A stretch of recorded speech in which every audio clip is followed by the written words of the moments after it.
Hare Krishna, Hare Krishna, Krishna Krishna.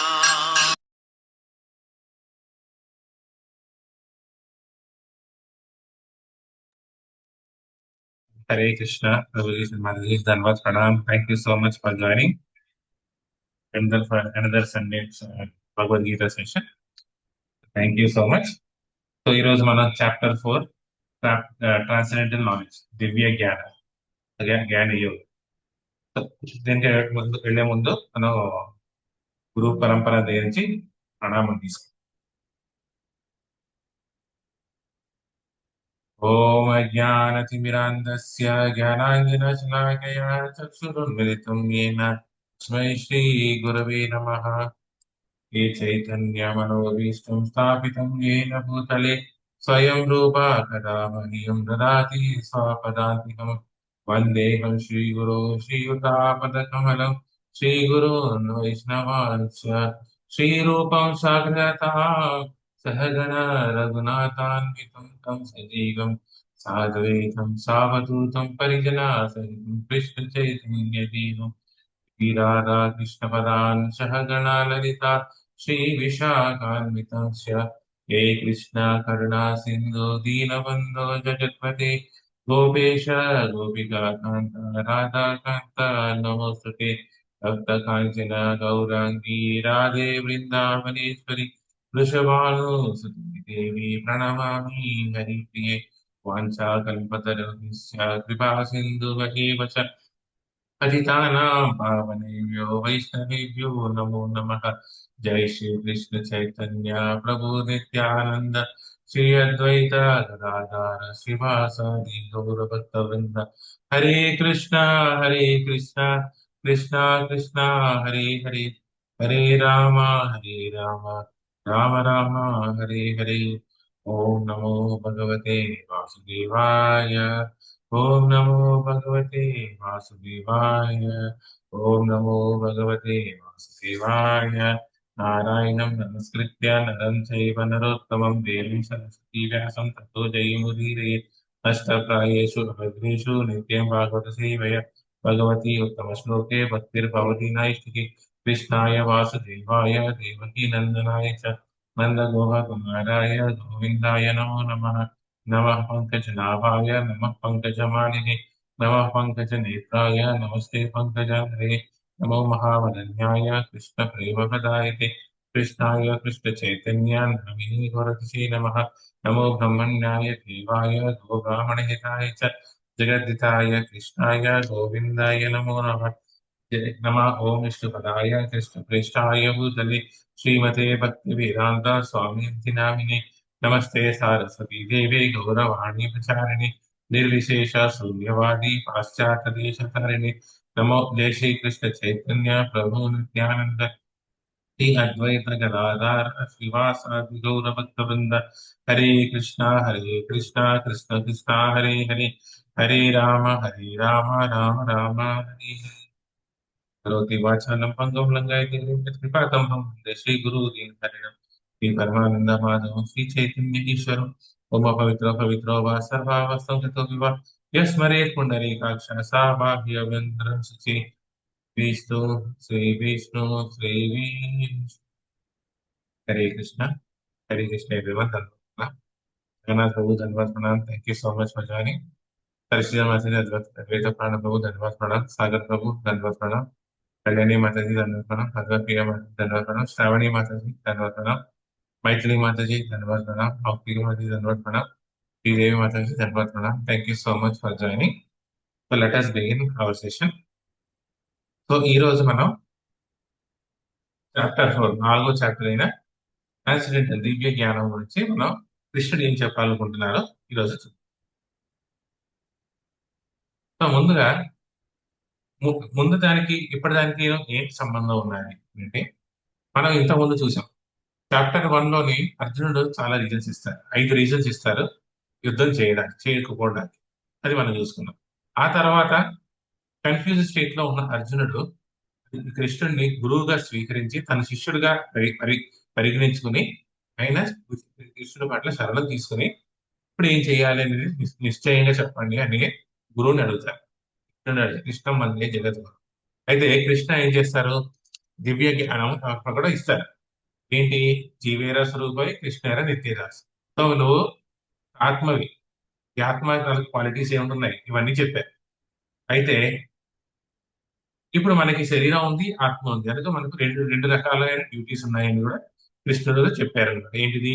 స్వధర్మము, సనాతన ధర్మం.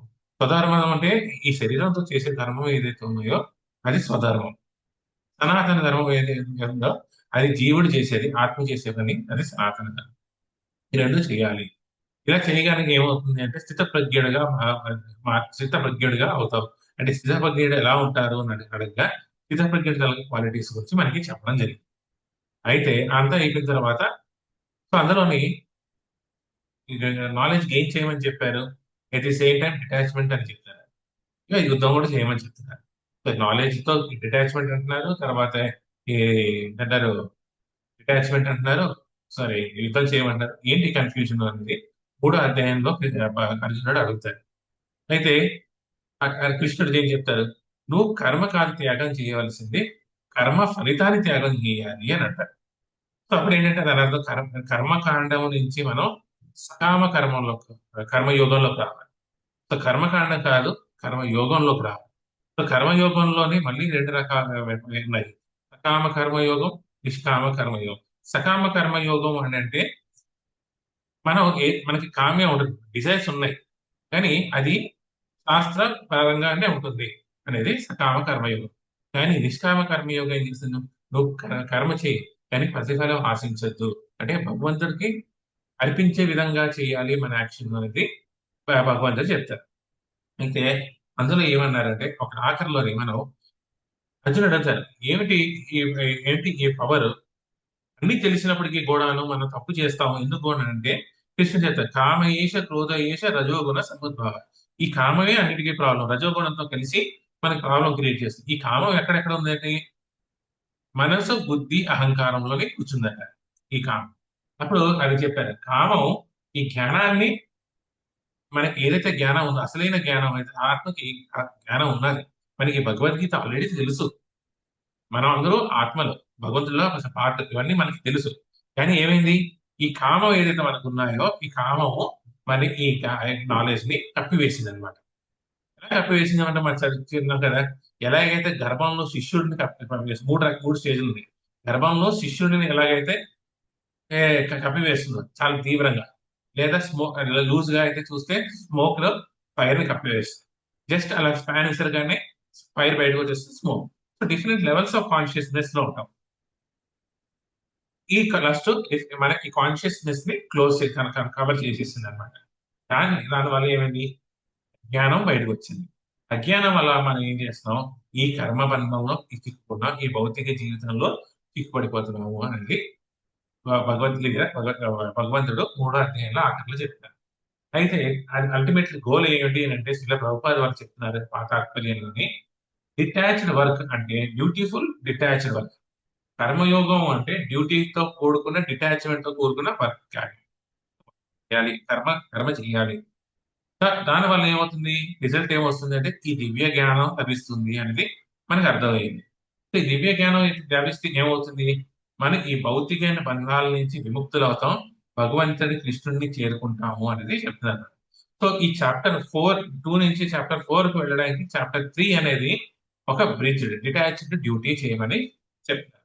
అంటే భగవంతుడు 30 ఆకలి చెప్తున్నారు, one who knows me as the enjoyer of all the sacrifices and austerities, O son of Kunti he is not God.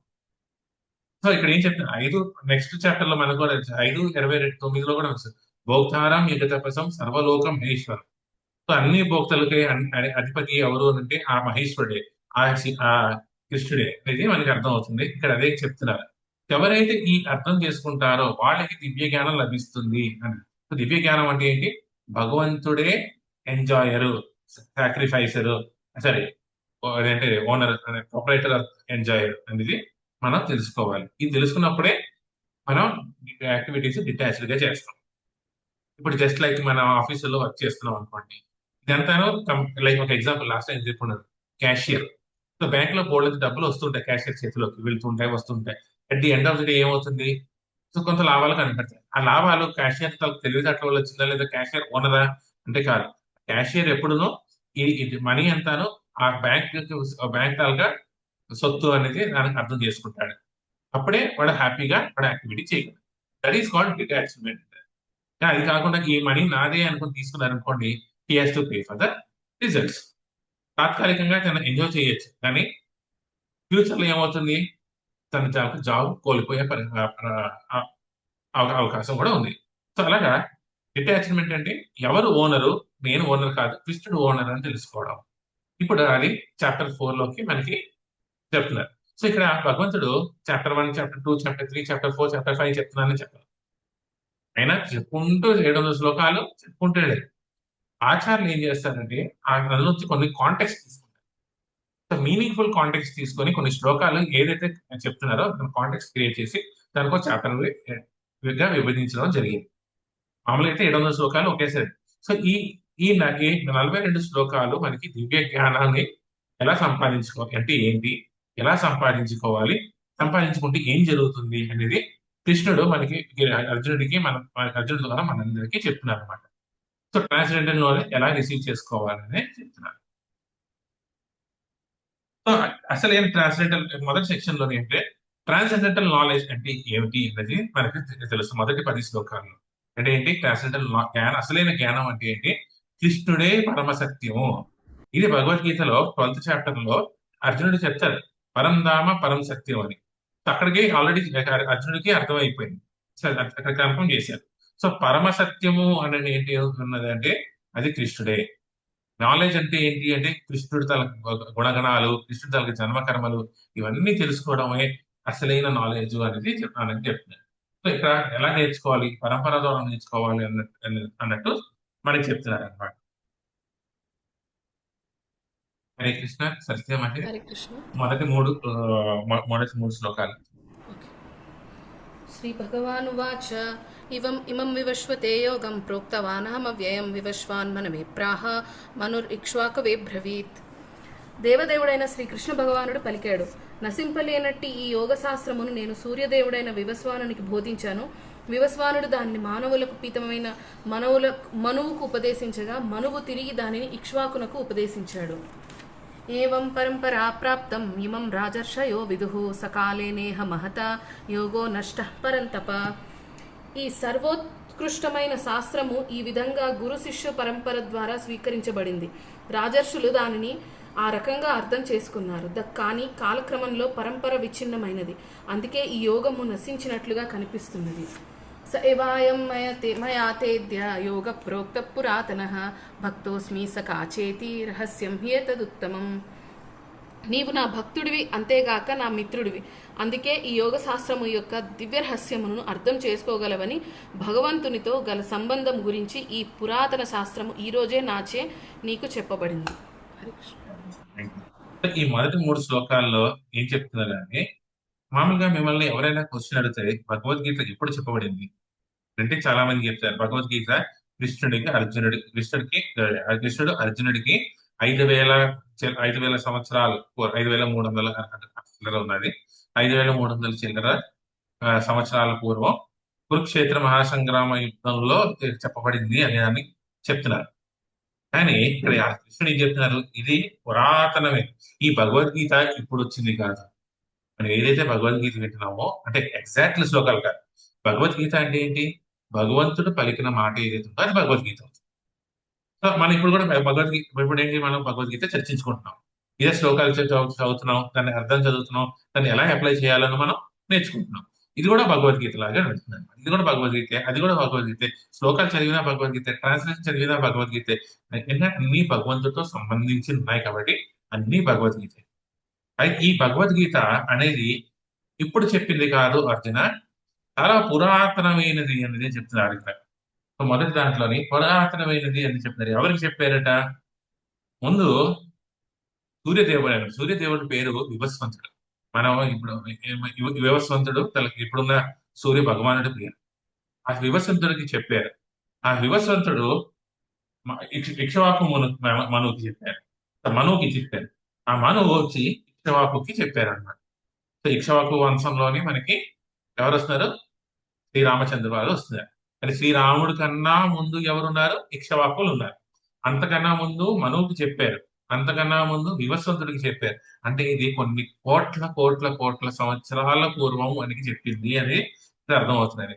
అది దాంతో పాటు ఆథరిటీస్ చూడండి. కృష్ణుడు చెప్తున్నాడు భగవద్గీత. ఎవరు పెడితే వాళ్ళు చెప్పేది కాదు భగవద్గీత.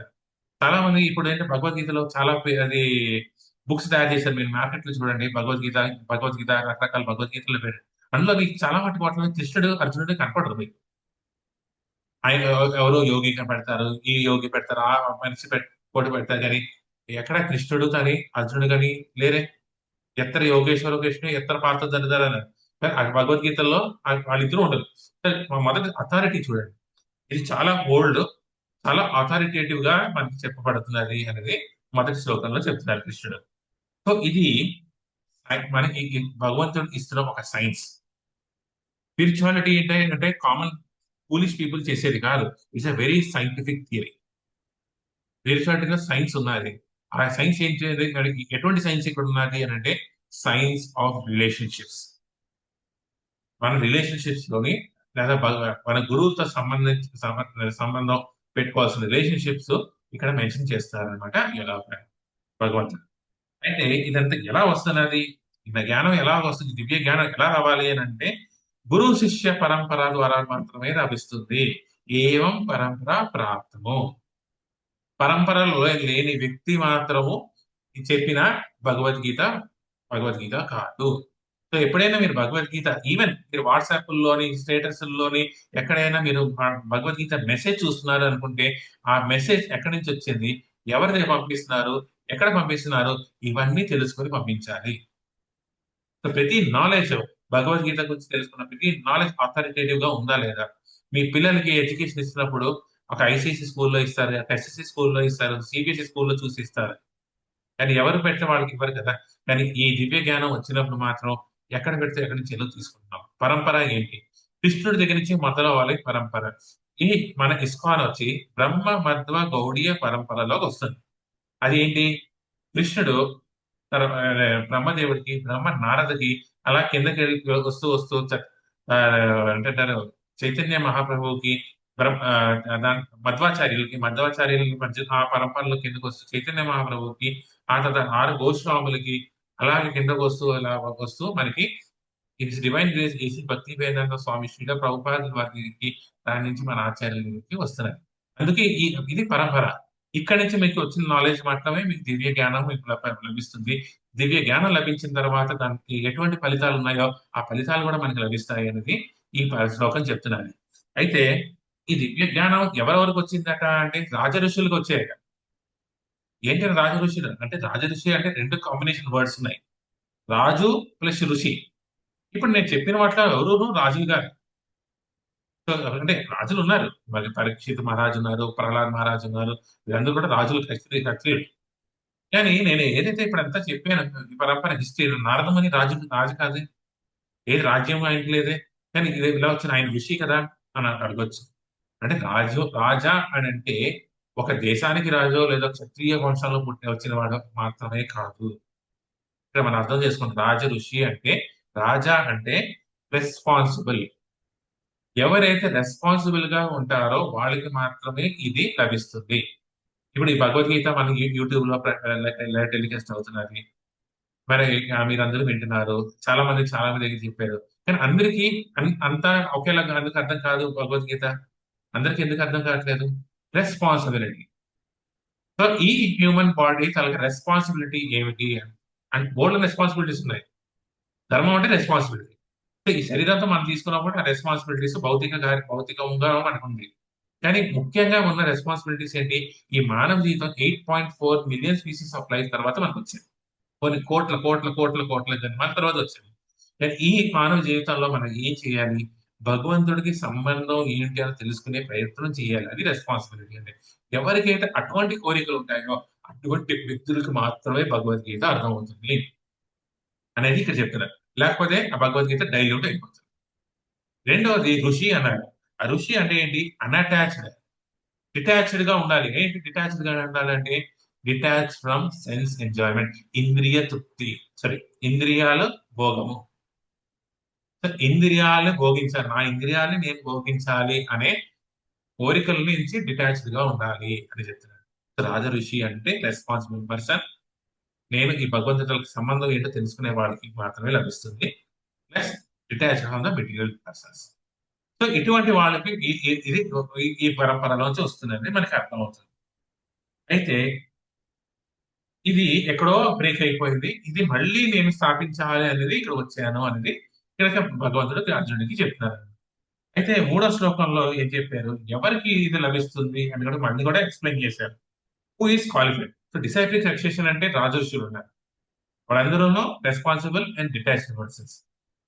మనకి లభించాలి అంటే మనకి ఎటువంటి క్వాలిఫికేషన్స్ ఉండాలి అంటే భక్తోస్మి సఖాచేతి. ఈ జ్ఞానం చూడండి, మనం మెటీరియల్ ఎడ్యుకేషన్ లోని ఇప్పుడు స్కూల్లో జాయిన్ చేయాలంటే 3 ఏళ్ళు ఉండాలి, 4 ఏళ్ళు ఉండాలి, 5 ఏళ్ళు ఉండాలి. ఈ ఎల్కేజీ యూకేజీలోకి వెళ్ళాలంటే ఎల్కేజీ పాస్ అవ్వాలి, ఫస్ట్ స్టాండర్డ్ ఉండాలంటే సెకండ్ యూకేజీ పాస్ అవ్వాలి. ఇలా కొన్ని క్వాలిఫికేషన్స్ ఉన్నాయి కదా. మన ఐఐటి రాయాలంటే కొన్ని క్వాలిఫికేషన్స్ ఉన్నాయి. అలాగే ఈ దివ్య జ్ఞానానికి రావడానికి కూడా ఒక క్వాలిఫికేషన్ ఉందట. ఏంటి అని చెప్తున్నారు, భక్తోస్మి సఖాచేతి. ఇక్కడ కూడా మనం రెండు రెండు పట్టుకోవాలి. ఏంటి అంటే క్వాలిఫికేషన్, ఫస్ట్ భక్తుడై ఉండాలి. సో భక్తుడై ఉండాలి. ఇప్పుడు నేను భక్తుడా అని అంటే మనం భక్తులు కాదు, భక్తులు అవ్వాలనుకుంటున్నాం. మనని సాధక భక్తులు అంటారు. సరే, సాధక భక్తులు కూడా మనకి భగవద్గీత వస్తుంది. సాధక భక్తులైనా సిద్ధ భక్తులైనా సాధక నుంచి సిద్ధులుగా మారతాం. సాధకులు భక్తులైనా సిద్ధులైనా కామన్ ఏంటి అని అంటే ముందు చేయవలసింది మనం ఎప్పుడు చెప్పేదే భక్తుల సాంగత్యం చేయాలి, సత్సంగంలో ఉండాలి. రెండవది నామజపం చేయాలి, హరే కృష్ణ నామజపం చేయాలి. మూడవది భగవద్గీత భాగవతం చదువుతూ ఉండాలి, అప్పుడే మనకు భగవద్గీత అర్థమవుతుంది. నాలుగవది వచ్చి మనం సేవ అందించాలి, భక్తులకి సేవ అందించాలి. ఐదవది విగ్రహారాధన చేయాలి. సో ఈ 5 మనకి చెప్పారనమాట చేయమని. అవలాంటి చేస్తున్నప్పుడు మన సాధక స్టేజ్ నుంచి సిద్ధ స్టేజ్, అటువంటి వాడికి మాత్రమే భక్తి లభిస్తుంది. అందుకే ఈ భగవద్గీత చదవడానికి, ఈ సైన్స్ అర్థం కావడానికి ఫస్ట్ అండ్ ఫండమెంటల్ ముఖ్యం ఏమిటి అంటే హరే కృష్ణ జపం. ఇది జపించినప్పుడు మనకి అర్థం. మీరు కనీసం ఒక రౌండ్ అయినా జపించి చూడండి, మీకు ఎంత అర్థం. రెండోది ఏంటి అంటే సఖ అంటే ఫ్రెండ్, అంటే రిలేషన్షిప్ ఉండాలి. నీకు నాకు ఒక డివోటీయే కాదు, ఒక రిలేషన్షిప్ ఉండాలి. ప్రతి రిలేషన్షిప్ లో కొన్ని రసాలు ఉంటాయి, మెలోస్ అంటారు. ఆ మెలోస్ అంటే ప్రాధాన్యంగా 5 ఉంటాయి. టోటల్ గా 11 ఉన్నాయి, కానీ ప్రాధాన్యంగా 5 ఉన్నాయి అన్నమాట. ఏంటి 5 అని అంటే కింద నుంచి వస్తే శాంతరసం, ఏదైతే ఆవులు మనం చూస్తున్నామో గోవులు ఉన్నాయో ఆ గోవులు ఉన్న రసం శాంతరసం. సాఖ్య రసం, ఎప్పుడైతే మనం అర్జునుడిని చూస్తున్నామో అది సాఖ్య రసంలో ఉన్నాడు. మూడవది దాస్య రసం, హనుమంతుల వారు దాస్య రసంలో ఉన్నాడు. వాత్సల్య రసం, దేవకి వసుదేవులు నంద యశోద వీళ్ళందరూ వాత్సల్య రసం. మాధుర్య రసం, గోపీలు గోపబాలకు వీళ్ళందరూ ఈ 5 రసాల్లో ఏ రసంలో ఉన్నా కూడాను మీకు భగవద్గీత అర్థమవుతుంది అనేది, జ్ఞానం లభిస్తుంది అనేది మనకు అర్థమవుతుంది. ఇక్కడ భగవంతుడు చెప్తున్నారు. సో డివోటీ అవ్వాలి, మన రిలేషన్షిప్ తెలుసుకోవాలి అది మనకి ఇక్కడ చెప్తున్నారు అనమాట.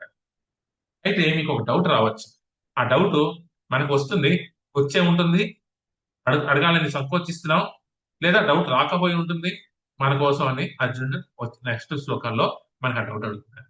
హరే కృష్ణ. హరే కృష్ణ. అర్జునోవాచ అపరం భవతోజన్మ పరం జన్మ వివశ్వతః కథం ఏతద్విజానీయాం త్వమాదౌ ప్రోక్తవానితి. అర్జునుడు పలికాడు, సూర్యదేవుడైన వివస్వానుడు జన్మచే నీకంటే పూర్వుడు. మరి ఆదిలో నీవు ఈ శాస్త్రమును అతనికి బోధించావనే విషయమును నేను ఎట్లా అర్థం చేసుకోగలను? మీకు వచ్చిందే డౌట్. కృష్ణుడు మనకు తెలుసు ఎలాగా, ద్వాపర యుగంలోని దేవకి వసుదేవులకి మన స్టోరీ అంతా తెలుసు. జన్మాష్టమి రోజున మనం చదువుతాం. ఎలాగైతే వసుదేవికి దేవకి జన్మిస్తారో కారాగారంలోనే, ఆయన ట్రాన్స్ఫర్ అయ్యి నందుడికి యశోదకి ఎలా జన్మిస్తారో ఇవన్నీ మనం తెలుసుకున్నాం. అప్పటికి సూర్యచంద్రుడు ఉన్నారు కదా, అంటే సూర్యుడు ముందే ఉన్నప్పుడు అయితే కృష్ణుడు సూర్యుడి కన్నా చిన్నవాడి ఉంటాడు. కురుక్షేత్ర మహాసంగ్రామ యుద్ధంలోని మనకి శాస్త్రం ఏం చెప్తానంటే కృష్ణుడు జన్మించి దాదాపు 90 నుంచి 125 సంవత్సరాలు అయిందట. కానీ అప్పటికే పూర్వంగా సూర్య భగవానుడు ఉన్నాడు. సూర్య భగవానుడు నీకన్నా ముందే ఇప్పుడు జన్మిస్తే నువ్వు సూర్య భగవానుడికి ఎప్పుడు చెప్పావు అన్నది ఇక్కడ అర్జునుడు అడుగుతున్నారు. ఈ క్వశ్చన్ మనకు వచ్చి ఉండాలి. అది అది నేను ఎలా అర్థం చేసుకోవాలయ్యా అంటే అని అడుగుతారు అనమాట. దానికి కృష్ణుడు ఆన్సర్ తర్వాత చెప్తారనమాట నెక్స్ట్ వచ్చే శ్లోకాలు. ఇది అర్జునుడు ఎందుకు అడిగాడు అలాగే డౌట్ వచ్చి కాదు. ఆయనకు చాలా క్లియర్ కృష్ణుడు ఎవరు ఏంటి అని. మనకి ఎందుకు వచ్చింది, మనకి ఎందుకు రాలేదు, ఆయనకి ఎందుకు వచ్చింది అంటే రీజన్స్ అన్నమాట. 3 రీజన్స్ చెప్పారు శ్రీల ప్రభుపాద అర్జునుడు ఈ క్వశ్చన్ వేయడానికి. ముందుగా రాక్షస ప్రవృత్తి, ఈ భౌతిక జీవితంలో రాక్షస ప్రవృత్తి వ్యక్తులు కూడా ఉంటారు. వాళ్ళు ఏమనుకుంటారట, కృష్ణుడు సామాన్య మానవుడిలాగే ఉంటాడు. మనందరూ అదే కదా, కృష్ణుడికి 2 చేతులు 2 కాళ్ళు మనలాగే ఇది ఉన్నది, జన్మించారు, కృష్ణుడు మానవుడే, కృష్ణుడు ఈ పనులన్నీ చేశాడు కాబట్టి భగవంతుడు అయ్యాడు, రాముడు ఇవన్నీ చేశాడు కాబట్టి భగవంతుడు అయ్యాడు, మనం కూడా ఇవన్నీ చేస్తే భగవంతుడు అయిపోతాం. సో మనం ఏం చేస్తాం, కృష్ణుడిని మన లెవెల్లో ఊహించుకుంటాం, మనలాగే ఆర్డినరీ పర్సన్. అందుకే కొంతమంది నిరాకారవాదులు ఏం చేస్తారు, భగవంతుడికి ఫార్మ్ మనలాంటి ఫార్మ్ ఉంటే, మనలాగా పొట్టుగా చావులు ఉంటే అది భగవంతుడు ఎవరు కాబట్టి భగవంతుడికి ఆకారం లేదు, ఆ లెవెల్లోకి వెళ్ళిపోయారు. ఇవన్నీ ఒకటే ఏంటంటే భగవంతుడు కృష్ణుడిని ఆర్డినరీగా ట్రీట్ చేస్తున్నాం అని కాదు అని చెప్పడానికి అర్జునుడు ఈ ప్రశ్న వేశాడు. రెండవది అంటే ఇక్కడ కృష్ణుడు అథారిటేటివ్ గా మాట్లాడాలి. దాన్ని ఏం చెప్పాం, అథారిటేటివ్ గా మాట్లాడాలి, ఆథరైజ్డ్ గా ఉండాలి, పరంపర ద్వారా రావాలి. ఇది పరంపరగా మనకి చెప్పడం జరుగుతున్నది అని కృష్ణుడు అర్జునుడికి చెప్తుంది. అలాగే కృష్ణుడు శ్రీ చైతన్య మహాప్రభువుగా మనకి బ్రహ్మ మధ్వ గౌడీయ సాంప్రదాయంలో వచ్చి మనకి ఈ భగవద్గీత భాగవతం ఇవన్నీ ఎలా ఆచరించి చూపించాలి అనేది మన అందరికీ చెప్పారు. అందుకే విశిష్టత ఈ బ్రహ్మ మధ్వ గౌడీయ సాంప్రదాయంలో ఉంది. సాక్షాత్తు భగవంతుడు ఇదే సాంప్రదాయంలో వచ్చి శిష్యరికం తీసుకుని గురువుగా వ్యవహరించి దివ్య జ్ఞానాన్ని అందరికీ ఎలా ఆచరించి చూపించాలో చూపించారు. సో అథారిటేటివ్ గా చూపించడానికి. మూడవది వచ్చేసి భగవంతుడు త్రిగుణాలకి అధిపతి, త్రిగుణాలకి మించి ఉంటారు వ్యక్తిన. త్రిగుణాల్లో రజోగుణం కాదు, సమోగుణం కాదు, సత్వగుణంలో కాదు. కొంతమంది ఇప్పటికి ఏ స్టేజ్ లో దిగిపోయారంటే, తిరుపతి వెంకటేశ్వర స్వామి క్షత్రియుడు, ఆయన పట్టుకుంటాడు కాబట్టి క్షత్రియుడు అంటారు. కొంతమంది అంటారు లేదు ఆయన కృష్ణుడే కాబట్టి ఆయన వైశ్యుడు అంటారు. కొంతమంది అంటారు ఆయన బ్రాహ్మణ థ్రెడ్ వేసుకున్నారు కాబట్టి బ్రాహ్మణుడు అంటారు. కొన్ని యాక్టివిటీస్ చేశారు కాబట్టి ఆయన శూద్రుడు అంటారు. కొంతమంది శూద్రుడు అంటారు, కొంతమంది క్షత్రియుడు అంటారు, కొంతమంది బ్రాహ్మణుడు అంటారు, కొంతమంది క్షత్రియుడు అంటారు. ఇంతకీ ఏమిటి? ఇవన్నీ త్రిగుణాల నుంచి అధిపతిగా ఉన్నారు అనేది మనకి ఇక్కడ ఈ శ్లోకం రాబోయే శ్లోకాల్లో మనకు అర్థమవుతుంది. చతుర్వర్ణం మయా సిస్టమ్ గురించి చెప్తారనమాట. ఏదైతే ఈ వర్ణ శాస్త్రమ ధర్మాలు ఉన్నాయో అక్కడ అథారిటేటివ్ గా నేను ఈ 3 మోడ్స్ నుంచి బయట ఉన్నాను అని చెప్పడానికి అర్జునుడు ఇక్కడ మనకి చెప్తున్నారు. ఇక్కడ మనకి కృష్ణుడు అథారిటేటివ్ గా మాట్లాడడం మనకి ఈ హరే కృష్ణ 5-6 హరే కృష్ణ. శ్రీ భగవానువాచ బహూని మే వ్యతీతాని జన్మాని తవ చార్జున తాన్యహం వేద సర్వాణి నత్వం వేత్త పరంతప్ప. శ్రీ భగవానుడు పలికాడు, ఓ పరంతప్ప, నీకు నాకు ఇద్దరికి అనేక జన్మలు గడిచాయి, అవన్నీ నాకు గుర్తున్నాయి కానీ నీకు గుర్తులేవు. అజోపి సన్ అవ్యయాత్మ భూతానామీశ్వరోపి సన్ ప్రకృతిం స్వామధిష్ఠాయ సంభవామ్యహత్మ మాయయ. నేను పుట్టుక లేని వాడినైనా, నా దివ్య దేహము ఏనాడు నశింపనిదైనా, నేను సకల జీవులకు ప్రభువునైనా, నా ఆది దివ్య రూపములో నేను ప్రతి యుగంలోనూ అవతరిస్తాను. ఈ 5 నుంచి 10వ శ్లోకంలోని కృష్ణుడు తన దివ్యమైన పొజిషన్ గురించి చెప్తున్నాడు. ఈ 4-5లోని ఆయన తాలూకు అపియరెన్స్ అండ్ డిసపియరెన్స్ గురించి మాట్లాడుతున్నారు. ఈ 4.5లోని ఈ అపియరెన్స్ అసలు నా పుట్టుక కానీ నా మరణం కానీ ఈలాగా కాదు. సో మనం ఏమనుకుంటున్నాం, కృష్ణుడు ఆర్డినరీగా కాదు, ఆర్డినరీ అని అనుకుంటున్నాం. మనకి చాలా మంది ఏమంటారు, కృష్ణుడు ఏంటంటే జైల్లో పుట్టారు, కొంతకాలం చేశారు, ఆఖరిలోని ఒక బొయ్యవాడు వచ్చి బాణాన్ని కొట్టాడు, ఆ బాణం వచ్చి కాలుకి బొట్టన వేలికి తగిలి చనిపోయింది. ఈ బొయ్యవాడు ఎవరో కాదు, పూర్వ జన్మలోని రామాయణంలోని ఆయన వాలీగా ఉన్నాడు. రాముడు చెట్టు చాటున వాలిని చంపాడు, ఆయన కర్మని తీసుకున్నాడు, సో కృష్ణ అవతారంలోని ఆ పోయే మొలివాడుగా వచ్చి ఆ కర్మ ఫలితాన్ని కృష్ణుడికి ఇచ్చారు అనేది చాలా మంది చెప్తున్నారు. కానీ ఇది కాదు. అయితే కృష్ణుడు చెప్తున్నారు, నీ జన్మలాగా కాదు నా జన్మ, నా జన్మ దివ్యమైనది. ఎలా చెప్తున్నారు? నీకు గుర్తు లేదు, కానీ నాకు అన్ని గుర్తుంది. ఒకసారి మీరు ప్రశ్నించుకోండి, ఇదే సంవత్సరం ఇదే రోజున కిందటి సంవత్సరం ఈ టైంకి మీరు ఏం చేస్తున్నారు తెలుసా? ఏ టిఫిన్ చేశారో తెలుసా? ఏ డ్రెస్ వేసుకున్నారో తెలుసా? అంతెందుకు, నిన్న ఏం చేశారో మీకు తెలుసా? మొన్న ఏం చేశారో మీకు తెలుసా? ఈ ఈ జీ- ఈ ఈ జీవితంలోనే కొంతకాలం వెనకడికి వెళ్తే మనకి ఏం చేసాం మనకి తెలియదు. పూర్వ జన్మలో మనకి ఏం చేసాం మనకి ఎలా తెలుస్తుంది? కానీ కృష్ణుడు పరమాత్ముడిగా మనందరిలో ఉండి ఆయన అన్ని చూడగలుస్తున్నాడు. సో కృష్ణుడికి అన్నీ తెలుసు, అది చెప్తాడు. నీకు తెలియదేమో, ఎందుకంటే నేను శరీరాన్ని మార్చట్లేదు. ఇప్పుడు రోజు మన శరీరం మారుస్తున్నాం తెలుసా మీకు? మనం రోజు శరీరాన్ని మారుస్తున్నాం. ఈ శరీరం ఇప్పుడు ఉన్నట్టు రేపు ఉండట్లేదు. మనం ఏంటంటే ఆ ఇల్యూజన్ లో ఉన్నాం, ఇదే శరీరం ఉన్నట్టు. ఆ శరీరం పెరుగుతున్నది, ముసలితనం వస్తున్నది, ఇవన్నీ చూసే దేహం వస్తున్నాయి కాదే. సో యవనంగా నుంచి ముసలితనం వరకు మారుతున్నది, శరీరమే మారుతున్నది. సో శరీరం మారుతున్నా కానీ కృష్ణుడు తాలూకు శరీరం మారట్లేదు. యుగాలు జన్మలు అన్ని శరీరం వస్తూనే ఉన్నాయి. అయితే ఆచార్యులు ఏం చెప్తున్నారు, ఆయన తాలూకు అపియరెన్స్ డిసపియరెన్స్ ఎలా ఉంది అంటే సూర్యుడి తాలూకు అపియరెన్స్ డిసపియరెన్స్ లాగా ఉందట. ఈ రోజు మనకి పొద్దునయింది, సూర్యోదయం అయింది ఒక పక్కన సూర్యాస్తమం అవుతుంది సాయంత్రానికి. అంటే సూర్యుడు పుట్టాడా, సూర్యుడు చనిపోతున్నాడా అని కాదు. సూర్యుడు ఇక్కడ లేడు, యుఎస్ వైపు వెళ్ళాడు. యుఎస్ లో అస్తమిస్తే ఇక్కడ ఉదయిస్తాడు. అక్కడ లేడు అంటే ఇక్కడ ఉన్నాడు, ఇక్కడ ఉన్నాడు అంటే అక్కడ లేడు అని. సో ఇక్కడి నుంచి అలాగా తిరుగుతున్నాడు. అలాగే కృష్ణుడు ఇక్కడ ఈ రోజు లేడు అని అంటే మరొక దగ్గర అక్కడ ఉన్నారు, మరొక దగ్గర అక్కడ లేరు అంటే ఇక్కడ ఉన్నారు. సో కృష్ణుడి జన్మ అపియరెన్స్ అండి. అలాగే మనది జన్మలు అంటాం, కానీ కృష్ణుడిది అవతారం అంటాం. జన్మ వేరు, అవతారం. మనకి కర్మ, ఆయనది లీల అనేది ఇక్కడ చెప్తున్నారు. 6వ శ్లోకంలోని నా జన్మ దివ్యమైనది. నార్మల్ గా ఈ శరీరం దివ్యమైన శరీరం, ఇలాగ ఆర్డినరీ శరీరం కాదు, దివ్యమైన శరీరం. నేను నా విల్ ప్రకారంగా నేను వస్తాను. మీరు ఎవరైనా మీ పేరెంట్స్ చూసేసుకున్నారు పుట్టినప్పుడు, నేను ఈ ఫలానా వ్యక్తికే పుట్టాలి అని మీరు ఎప్పుడైనా చూసారు? ఫలానా టైంకే పుట్టాలి, ఫలానా సిచ్యువేషన్ లో పుట్టాలి ఎప్పుడైనా మీరు ఆలోచించారు? లేదు. కానీ కృష్ణుడు వచ్చే ముందు ఎవరిని తల్లిదండ్రులుగా ఎంచుకోవాలి, ఏ ప్లేస్ ఎంచుకోవాలి, ఆఖరికి ఆయన గ్రహాలన్నింటినీ కూడా అలైన్ చేసుకోగలడు అనమాట. ఆయన తన ఓన్ విల్ ప్రకారంగా రాగలడు, మనలా కాదండి. సో ఇక్కడ మనం అర్థం చేసుకోవాలి, కృష్ణుడి తాలూకా జన్మ కర్మలు ఇవన్నీ దివ్యమైనవి, మనలాంటివి కాదు. సో మనం ఎప్పుడూ భగవంతుడిలా మారలేము, భగవంతుడిలో ఐక్యం అవ్వలేము అనేది అర్థం చేసుకోవాలి. మనం ఆత్మ, కృష్ణుడు పరమాత్మ. మనం పరం అస్మి, కృష్ణుడు పరబ్రహ్మ. ఇది అర్థం చేసుకోవాలి. మనం ఎప్పుడు భగవంతుడు లాగా కాదు, కానీ భగవంతుడు అంశ, భగవంతుడు క్వాలిటీస్ ఉన్నాయి, కానీ భగవంతుడు కాదు మనం. ఇక్కడ అర్థం చేసుకోవాలి. 7, 8 చాలా ఫేమస్ శ్లోకాలు. యదా యదా హి ధర్మస్య గ్లానిర్భవతి భారతః అభ్యుత్థానమధర్మస్య తదాత్మానం సృజామ్యహం. ఓ భరతవంశీయుడా, ఎప్పుడెప్పుడు ఎక్కడెక్కడ ధర్మం క్షీణిస్తుందో, అధర్మము చాలా విస్తృతంగా పెరుగుతుందో ఆ సమయంలో నేను అవతరిస్తాను. పరిత్రాణాయ సాధూనాం వినాశాయ చ దుష్కృతాం ధర్మ సంస్థాపనార్థాయ సంభవామి యుగే యుగే. సాధువులను ఉద్ధరించడానికి, దుర్మార్గులను నశింపజేయడానికి, అలాగే ధర్మమును నెలకొల్పడానికి ప్రతి యుగంలోనూ నేను అవతరిస్తాను.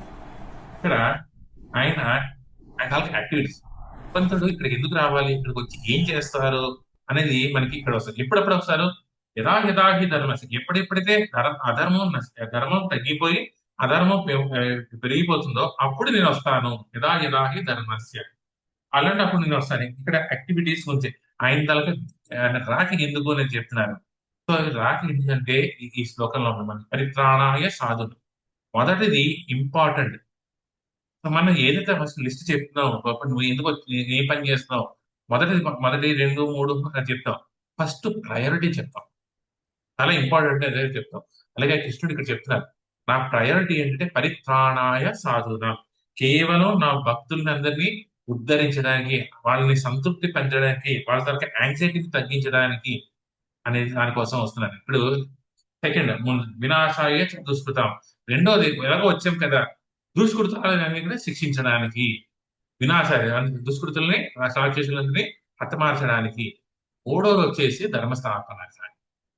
మొదటిది భక్తుల కోసం వస్తాడు. సో భక్తులు ఎప్పుడైతే కష్టాలు అనుభవిస్తున్నారో, ఈ భౌతిక జీవితంలో అనుభవిస్తారో ఆయన వస్తాడు మన కోసం. సో ఆయనకి ఉండాలి, నమ్మకం ఉండాలి. ఇక్కడ ఈ రోజు ఆయన భక్తుడిగా మారుతున్నాను అంటే, భక్తుడిగా వెళ్తున్నాను, మాయ మాయ మాయ ప్రపంచంలో ఉన్నాను, ఈ మాయ నన్ను సతాయిస్తున్నది అని మీరు ఎప్పుడైతే మనం ఊహిస్తామో, భగవంతుడు ఆటోమేటిక్ గా మనకి హెల్ప్ చేయడానికి ఉంటారు. సారీ, పరిత్రాణ. ఫర్ ఎగ్జాంపుల్ ఇప్పుడు ప్రహ్లాద్ మహారాజ్ చూసుకోండి. హిరణ్యకశిపుడు తన్ని చంపడానికి చూస్తున్నారు. కానీ ఆయన ఇప్పుడు ఓం నమో భగవతే వాసుదేవ ఇప్పుడు కృష్ణుడిని కీర్తిస్తూనే ఉన్నారు. సో ఆయన్ని రక్షించడానికి ఫస్ట్ వచ్చారు ఆయన. అరే నరసింహస్వామిగా ముందు ప్రహ్లాద మహారాజుని రక్షించడానికి వచ్చారు. ఆ తర్వాత ఏం చేశారు? వచ్చిన తర్వాత హిరణ్యకశిపుడిని సంహరించారు. ఆ తర్వాత ధర్మస్థాపన జరిగింది. సో ప్రహ్లాద్ మహారాజుని సింహాసనంలో పెట్టారు. అది ధర్మస్థాపన. అలాగే కురుక్షేత్ర మహాసంగ్రామ యుద్ధంలోని ధర్మస్థాపన ఎలా జరిగింది? యుధిష్ఠిరుడు వచ్చారు. కొంచెం ముఖ్యంగా వచ్చింది పాండవుల కోసం వచ్చింది. పాండవుల కోసం వచ్చారు. తర్వాత ఎవరు? వినాశయ దుష్కృత కౌరవుల్ని నశింపజేయడానికి వచ్చారు. ఆ తర్వాత యుధిష్ఠిర మహారాజుని ధర్మస్థాపన చేయడానికి ప్రయత్నించారు. చూసారు ఈ సీక్వెన్స్? ఇది చేస్తారనమాట. సో ముఖ్యంగా ఆయన భగవంతుడు భక్తుల కోసం ఎల్లప్పుడూ వస్తారు. గజేంద్ర మోక్షంలో మీరు చూడండి, ఆయన చెయ్యి ఎత్తగానే వెంటనే పరిగెట్టుకుంటూ వచ్చేసారనమాట విష్ణుమూర్తి గారు. సో ఆయన ఎప్పుడు భక్తుల కోసం ఎప్పుడు ముందుంటారంటే మనకు చెప్తున్నారు. 9-10. జన్మ కర్మ చ మే దివ్యం ఏవం యో వేత్తి తత్వతః త్యక్త్వా దేహం పునర్జన్మ నైతి మామేతి సోర్జున. ఓ అర్జున, నా జన్మము కర్మల దివ్య స్వభావమును తెలుసుకున్నవాడు శరీరమును విడిచిన తర్వాత తిరిగి భౌతిక జగత్తులో జన్మింపక నా నిత్యధామమును పొందుతాడు. వీతరాగ భయ క్రోధ మన్మయా మాముపశ్రుతః బహవో జ్ఞాన తపసా పూత మద్భవమాగతః. ఆసక్తి, భయము, క్రోధము నుండి ముక్తులై నా యందే సంపూర్ణంగా మగ్నులైన వారి శరణు వచ్చి పూర్వము ఎంతో మంది నన్ను గురించి జ్ఞానంతో పవిత్రులయ్యారు. ఆ విధంగా వారందరూ నా పట్ల దివ్యమైన ప్రేమను పొందారు. ఇక్కడ మనం ఎప్పుడైనా ఏదైనా పని చేస్తే మనకి ఏం చూస్తాం? ఫస్ట్ ఫలస్థుతి. చూడండి, మీరు సత్యనారాయణ వ్రతం చేస్తే దాని ఫలస్థుతి వింటారు. ఎవరైతే ఈ కథలు వింటారో, ప్రసాదం గీస్తారో, దానికి రథ కథలు చూస్తారో వాళ్ళకి ఈ ఫలితం లభిస్తుంది. అదే మీరు చూడండి, విష్ణు సహస్రనామం జరిగినటువంటి ఆఖరిలో మీకు ఫలితం ఏంటున్నది అని కోటి ఏమంటారు అశ్వమేధ యజ్ఞాలు చేసినంత ఫలితం వస్తుంది అని విష్ణు సహస్రనామం చదివి ప్రతి దాంట్లోనే మీరు ఎప్పుడు చూస్తే మీకు ఫలస్థుతి అనేది ఉంటుంది. అలాగే ఈ దివ్య జ్ఞానాన్ని వినిన తర్వాత ఫలస్థుతి ఏమిటి అంటే, దివ్య జ్ఞానం ఏంటన్నారు? 4.5 నుంచి 4.8 ఏంటి? నా అపియరెన్స్, డిసపియరెన్స్, నా యాక్టివిటీస్, పరిత్రాణాయ సాధన. సో ఎవరైతే దీన్ని తెలుసుకుంటారో వాళ్ళకి ఏంటి లభిస్తుందట అనేది ఇక్కడ చెప్తున్నారు. ఇక ముందు ఎందుకు వచ్చారో ఇది కూడా అర్థం చేసుకోవాలి. ఆల్రెడీ మనం చెప్పాం. రెండో రీజన్ ఉన్నాడు. సో ఇప్పుడు ప్రహ్లాద్ మహారాజు నవమిద భక్తి చెప్పారు. 9 రకాల భక్తులు, 9 రకాల వేసులో మనం భక్తి చేసాం.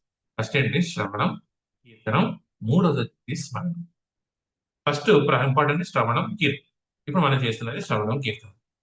స్మరణం అంటే ఆయన కృష్ణుడిని జ్ఞాపకం పెట్టుకోవాలి. ఎల్లప్పుడూ కృష్ణుడు జ్ఞాపకం పెట్టుకుంటూ ఉండాలి అనమాట. అది మనకి ఇక్కడ చెప్తున్నారు. ఆ స్మరణం చెయ్యాలి అంటే కృష్ణుడికి యాక్టివిటీస్ కావాలి కదా. కృష్ణుడికి యాక్టివిటీస్ చేయలేకపోతే, మనం కృష్ణుడి యాక్టివిటీస్ లేకపోతే మనం ఎలా స్మరించుకుంటాం? కృష్ణుడు పూతని చంపారు, కృష్ణుడు బకాసురుని చంపారు, కృష్ణుడు ఆసురుని చంపారు, కృష్ణుడికి ఇన్ని లీలలు చేశారు, మనం ఎలా చెప్పుకుంటున్నాం ఈ రోజు? ఆయన ఇక్కడ వచ్చి చేశారు కాబట్టి, ఆ జన్మలో ఆ కర్మలు ఇక్కడ వచ్చి చేశారు కాబట్టి మనం స్మరణం చేసుకోగలం. ఈ స్మరణం చేయగా ఏమవుతుంది అంటే మన తాలూకా ఎగ్జిస్టెన్స్ ప్యూరిఫై అవుతుంది, పవిత్రుడు అవుతాం. అలాగే ఆరు రిజల్ట్స్ ఉన్నాయట. మొదటిది, మనం కృష్ణుడి పట్ల అబ్జార్వ్ అవుతాం, కృష్ణుడి పట్ల నిమగ్నం అయి ఉంటాం, కృష్ణుడి పట్ల సమాధిలో ఉంటాం, ఎల్లప్పుడూ కృష్ణుడు ధ్యానించుకోగలం. అబ్జార్ప్షన్ అంటే ఏంటో తెలుసా? క్షుణ్ణంగా కృష్ణుడి గురించి తెలుసుకోవడం అంటే ఏంటో తెలుసా? ప్రేమ అంటే ఏంటో తెలుసా? ప్రేమ అంటే చిన్న చిన్న డీటెయిల్స్ కూడా మనం జాగ్రత్తగా చూసుకోవాలి. చిన్న మైన్యూట్ డీటెయిల్స్. మరి మీరు వంట చేస్తున్నారు అనుకోండి, కృష్ణుడికి భోగం పెట్టాలి. ఏది పెట్టరు కదా. నేను కృష్ణుడికి భోగం పెడతాను, అది మంచిగా ఉందో లేదో, మంచి పదార్థాలు వాడాలి, మంచి పప్పు వాడాలి, మంచి బియ్యం వాడాలి, మంచి నూనె వాడాలి, మంచి ఇవి చేయాలి. పూర్వాల కాలంలో ఏంటంటే మనకి దీపం పెడతాం. సో దీపం పెట్టినప్పుడు అందులో దీపం ఆయిల్ వేస్తాం కదా. ఇప్పుడు ఏంటంటే ఏం చేస్తున్నాం, వేస్ట్ ఆయిల్ వేస్తున్నాం. అన్ని పిప్పి తీసిన తర్వాత మిగిలిపోయిన దాంట్లోంచి వచ్చే ఆయిల్ ని మనం పూజ ఆయిల్ కింద వాడుకుంటాం. కానీ అది కాదు, కృష్ణుడికి ముందు పెట్టాల్సింది శుద్ధమైన ఆవు నెయ్యి, అది తర్వాత శుద్ధమైన నూనె. మనం తినే నూనె ఏదైతే మనం వంటలో వాడతాం కదా నూనె, అది వాడాలి ఇక్కడ కృష్ణుడికి. ఎందుకో పనికిరాని ఆయిల్ కాదు ఇది ఇచ్చేది. ఇది అబ్జార్ప్షన్ అండి, చాలా ఇంపార్టెంట్ కృష్ణుడు ప్రతి విష్ణు తత్వానికి. మనం ఎటువంటి ఆయిల్ వాడుతున్నాం, ఎటువంటి పువ్వులు పెడుతున్నాం, ఎలాగో పువ్వులు పెడుతున్నాం, ఏ ఉద్దేశంతో పువ్వులు పెడుతున్నాం, ఏ ఉద్దేశంతో మనం పనులు చేస్తున్నాం, ఇవన్నీ చిన్న చిన్న చిన్న విషయాలు కూడా గమనించగలగాలి. అది అది దానికోసం వచ్చారన్నమాట కృష్ణుడు. కృష్ణుడు కళ్ళు ఏ రంగులో ఉంటాయి తెలుసా మీకు? కృష్ణుడు కళ్ళు ఏ రంగులో ఉంటాయి? మనలాగా తెల్లగా ఉంటాయి కదా, కాదు. కృష్ణుడు కళ్ళు ఎల్లోగా ఉంటాయి. ఎందుకు అనంటే ఆయన ఎప్పుడూ రాధారాణినే చూస్తూ ఉంటారు. ఆయన రాధారాణి చూస్తుండడం వల్ల ఆయన రాధారాణి రిఫ్లెక్షన్ కంట్లో కనపడుతూ ఉంటుంది. రాధారాణి కలరు ఎల్లో, ఆ కలర్ కంట్లో రిఫ్లెక్ట్ అవుతుంది అని శాస్త్రం చెప్తుంది, భక్తి శాస్త్రాలు చెప్తున్నాయి. ఇది డీటెయిల్స్ మనం చూసుకుంటాం. కృష్ణుడి తల హైట్, కృష్ణుడి తల వెయిట్, ఇవన్నీ కూడా మనకి శాస్త్రాల్లో మెన్షన్ చేయబడింది అనేది. అది అబ్జార్ప్షన్ అంటే, అందుకోసం అది స్మరణం, కృష్ణుడిని ధ్యానించడం. రెండోది మనం పవిత్రులుగా మాత్రం, పవిత్రులైన తర్వాత నేను నామజపం చేస్తాను, పవిత్రులైన తర్వాత ప్రసాదం సేవిస్తా, పవిత్రులైన తర్వాతే నేను భగవద్గీత చదువుతానంటే అవసరం. పవిత్రులుగా మారడానికి భగవద్గీత చదవాలి, పవిత్రులుగా మారడానికి జపం చేయాలి, పవిత్రులుగా మారడానికి ప్రసాదం స్వీకరించాలి, అవ్వడానికి చేయాలి. ఇది భగవద్గీత. మూడోది రెండో శ్లోకంలో చెప్పిన వీతరాగ భయక్రోధ. వీతరాగ అంటే free from attachment, fear and anger. Attachment నుంచి, భయం నుంచి, కోపం నుంచి కూడా ఫ్రీడమ్ వస్తుంది అనేది ఇక్కడ చెప్తున్నారు. నాలుగోది ఏంటిది, కృష్ణుడి పట్ల ప్రేమ కలుగుతుంది. మన ఈరోజు భగవద్గీత పట్ల ప్రేమ లేదు, కానీ ఆయన పట్ల ప్రేమ పెరుగుతుందట. ఐదవది ఏంటంటే మనం కృష్ణుడి ధామానికి చేరుకుంటాం, వైకుంఠానికి, గోలోకానికి చేరుకుంటాం. చేరుకున్నది ఏంటి? మళ్ళీ ఈ భౌతిక జీవితం నైతి మామేటి త్యక్త్వా దేహం పునర్జన్మ నైతి, మళ్ళీ పునర్జన్మగా రావు, ఈ భౌతిక సంసారంలోకి మళ్ళీ రావు అనేది కృష్ణుడు చెప్తున్నారు. అయితే రెండో ఇది లోని మనకి ఈ జ్ఞానాన్ని ఎలా అప్లై చేయాలి అన్నట్టు ఎలా చెప్తారంటే, ఈ జ్ఞానాన్ని చాలా క్షుణ్ణంగా చదువుకోవాలి. Krishna is the supreme goal of all paths. అన్ని పాతలకి కృష్ణుడే డెస్టినేషన్ అని తెలుసుకోవాలి. కృష్ణుడు రిజల్ట్స్ ని ఇస్తున్నారని తెలుసుకోవాలి. కృష్ణుడు పక్షపాతి కాదు, నిష్పక్షపాతి అనేది మనం అర్థం చేసుకోవాలి. హరే కృష్ణ. 11-12 చదవండి. ఏ యథా మాం ప్రపద్యంతే తాం తథైవ భజామ్యహం మమ వర్త్మానువర్తంతే మనుష్యా పార్థ సర్వశః. ఎవ్వరూ ఏ విధంగా నన్ను శరణుజొచ్చుతారో ఆ విధంగా వారిని నేను అనుగ్రహిస్తాను. ఓ పార్థ, ప్రతి ఒక్కరూ అన్ని విధాలుగా నా మార్గమునే అనుసరిస్తారు. కాంక్షతః కర్మణాం సిద్ధిం యజంత ఇహ దేవతాః క్షిప్రం హీమన్ మానుషే లోకే సిద్ధిర్భవతి కర్మజ.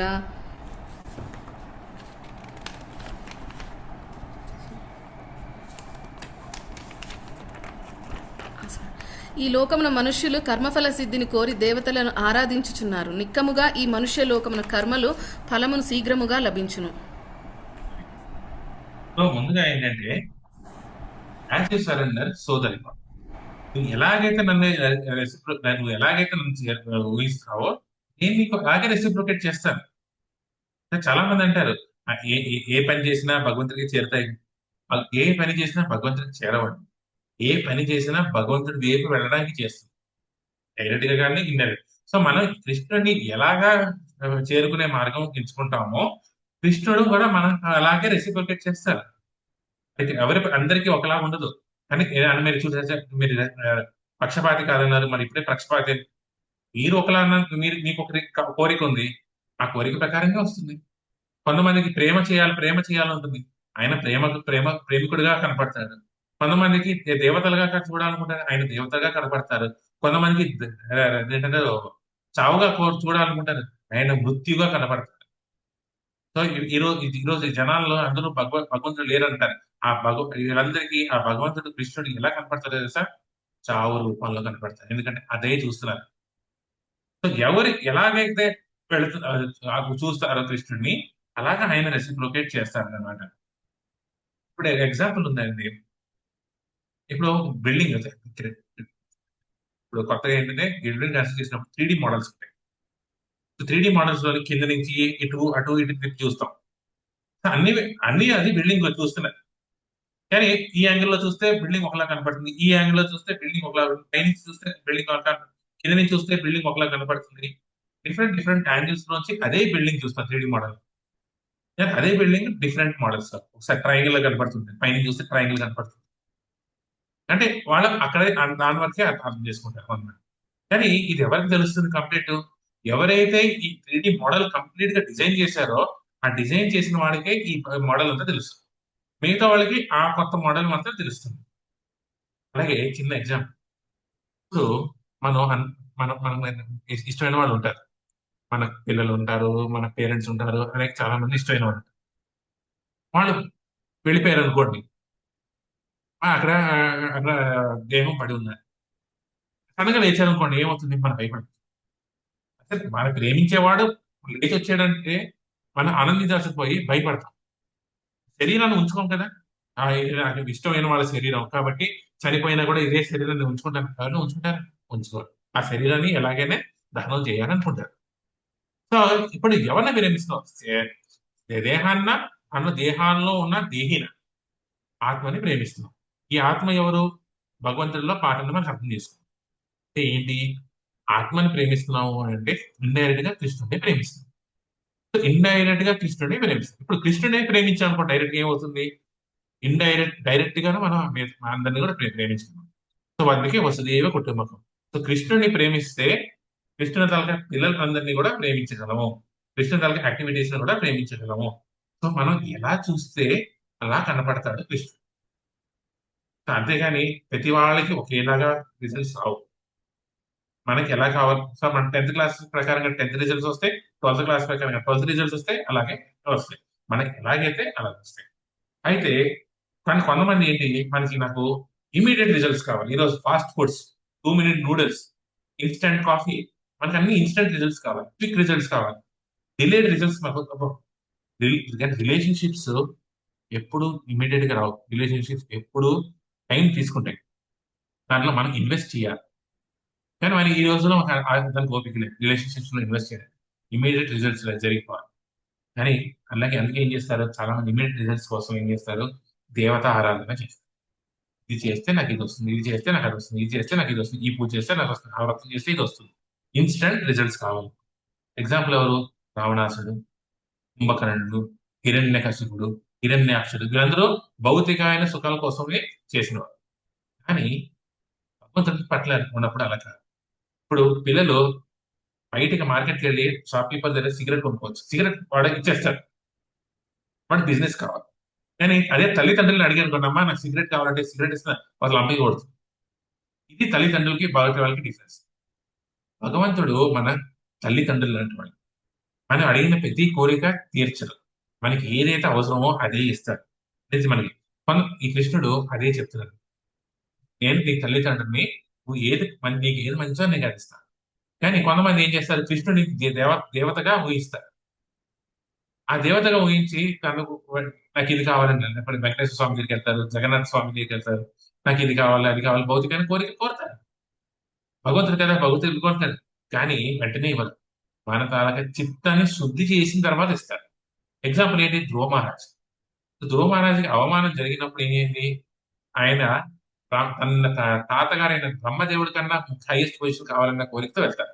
తపస్సు చేశారు, ఓం నమో భగవతి వాసుదేవ చేశారు. విష్ణు ప్రత్యక్షం అయ్యారు, వరం ఇచ్చారు. కానీ వరం ఇచ్చే ముందు ఆయన తలక ఇది ఇంపార్టెంట్ అనమాట. భగవంతుడు వచ్చినప్పుడు మన తల కాన్షియస్నెస్ ని ప్యూరిఫై చేసిస్తారు, కానీ దేవతలు కాన్షియస్నెస్ ప్యూరిఫై చేయరు. ఇది డిఫరెన్స్. మన ఫాస్ట్ రిజల్ట్స్ కోసమనే దేవతలు దగ్గరికి, కానీ అసలు మనం వెళ్లాల్సింది మన తల్లిదండ్రులు అయిన ఆ కృష్ణ భగవాను దగ్గరికి, రాధాకృష్ణ మనం వెళ్ళాలి. 13-14 శ్లోకాలు చదవండి. చాతుర్వర్ణ్యం మయా సృష్టం గుణకర్మ విభాగశః తస్య కర్తారమపి మాం విద్యాకర్తారం అవ్యయం. ప్రకృతి త్రిగుణాలు వాటితో కూడి ఉండే కర్మ అనుసరించి మానవ సంఘంలోని 4 వర్ణాలు నాచే సృష్టించబడినాయి. నేనే ఈ విధానానికి సృష్టికర్తనైన మార్పు లేని వాడిని కనుక నన్ను కర్తగానే నీవు తెలుసుకోవాల్సింది. న మాం కర్మాణి లింపంతి నమే కర్మఫలే స్పృహ ఇతి మాం యో బిజానాతి కర్మభీర్న స బధ్యతే. నన్ను ప్రభావితం చేసే కర్మ ఏదీ లేదు. నేను కర్మఫలాలను కోరను. నా గురించిన ఈ సత్యమును అర్థం చేసుకున్న వాడు కూడా కర్మఫలంలో చిక్కబడడు. సరే, ఎంత క్లియర్ గా భగవంతుడు చెప్తున్నారు. చతుర్వర్ణం మయ సృష్టం. మనకి కులం లేదు. చూడండి, ఈ కులం ఉంది, ఆ కులం ఉంది, ఆ క్యాస్ట్ ఉంది, ఇది ఉంది. మనకి కుల వ్యవస్థ లేదు. కుల వ్యవస్థ కొంతమంది అజ్ఞానులు మనుషులు తయారు చేసింది. మనకి కృష్ణుడు తయారు చేసింది వర్ణాశ్రమ ధర్మం. చతుర్వర్ణం. వర్ణాశ్రమాలు ఏమున్నాయి? వర్ణాలు ఏమున్నాయి? ఏంటంటారు, బ్రాహ్మణ, క్షత్రియ, వైశ్య, శూద్ర, ఇటువంటి ఆశ్రమాలు ఉన్నాయి.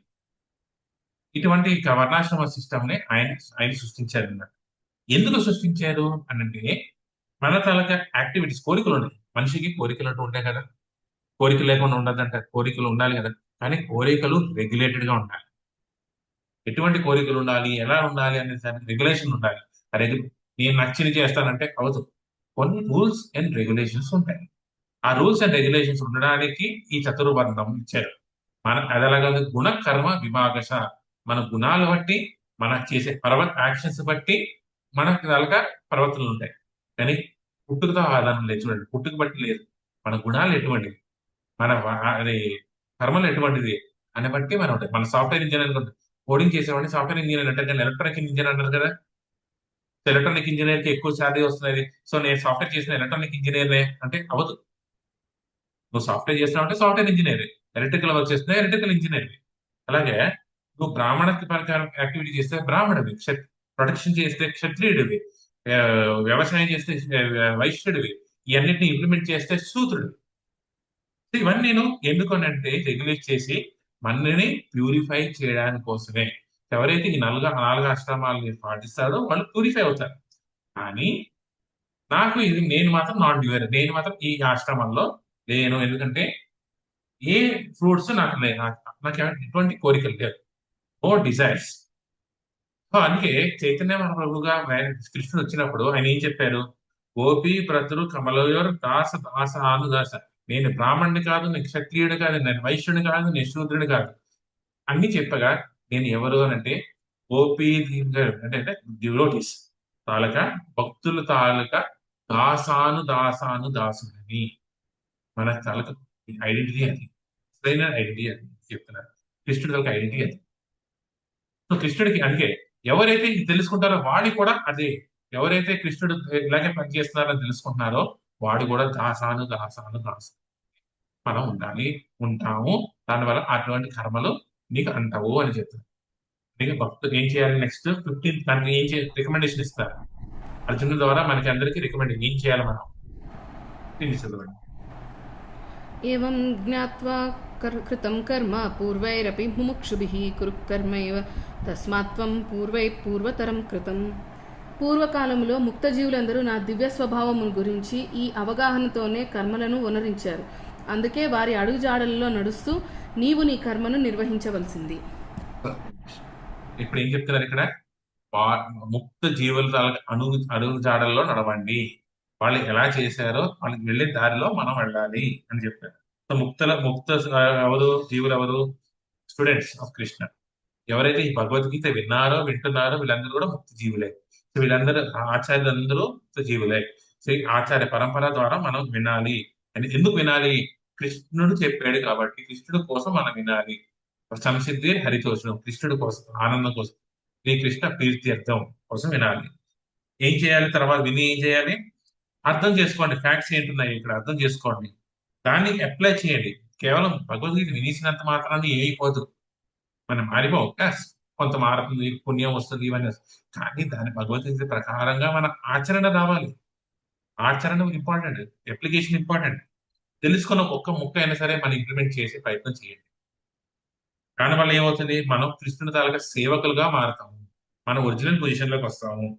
ఈ భౌతికమైన యాక్షన్స్, రియాక్షన్స్, కర్మ బంధనాల నుంచి బయటపడతాము అనేది కృష్ణుడు చెప్తారు.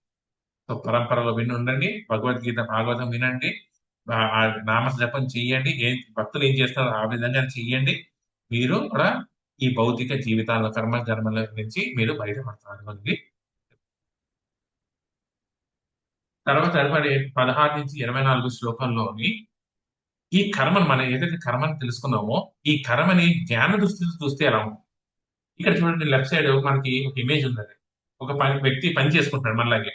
సో ఒక పని చేసుకుంటాడు, ఒక వ్యక్తి పని చేసుకుంటాడు, అదే పని మరో వ్యక్తి కూడా చేస్తాడు, రైట్ సైడ్ లో ఉన్న పని చేస్తాడు. కానీ ఇద్దరిలో తేడా, ఒక వ్యక్తి తన కోసం చేస్తున్నాడు. ఏం చెప్తున్నాడు ఇక్కడ, ఈ పని నా కోసమే చేస్తాను, ఈ రిజల్ట్స్ అంతే నావే, దున్నేవాడిదే భూమి, పండించేవాడిదే పంట, ఇవన్నీ అంటారు కదా, అటువంటిది అనమాట. కానీ వీరికి ఏమవుతుందట, కర్మ క్రియేట్ అవుతుంది, అటాచ్డ్ అయిపోతారు, ఈ కర్మ బంధనంలో పడిపోతారు, జన్మ మృత్యు జరా వ్యాధి సైకిల్లో పడతారు. కానీ అటు సైడ్ రైట్ సైడ్ చూడండి, దాన్ని అకర్మ అంటారు. అకర్మ అంటే దానికి రిజల్ట్స్ రావు, మీకు రిజల్ట్స్ మీకు అటాచ్మెంట్ ఉండదు, రిజల్ట్స్ మీకు బంధించేయదు. ఎందుకు అనంటే ఇదంతాను కృష్ణుడి కోసం చేస్తున్నాం.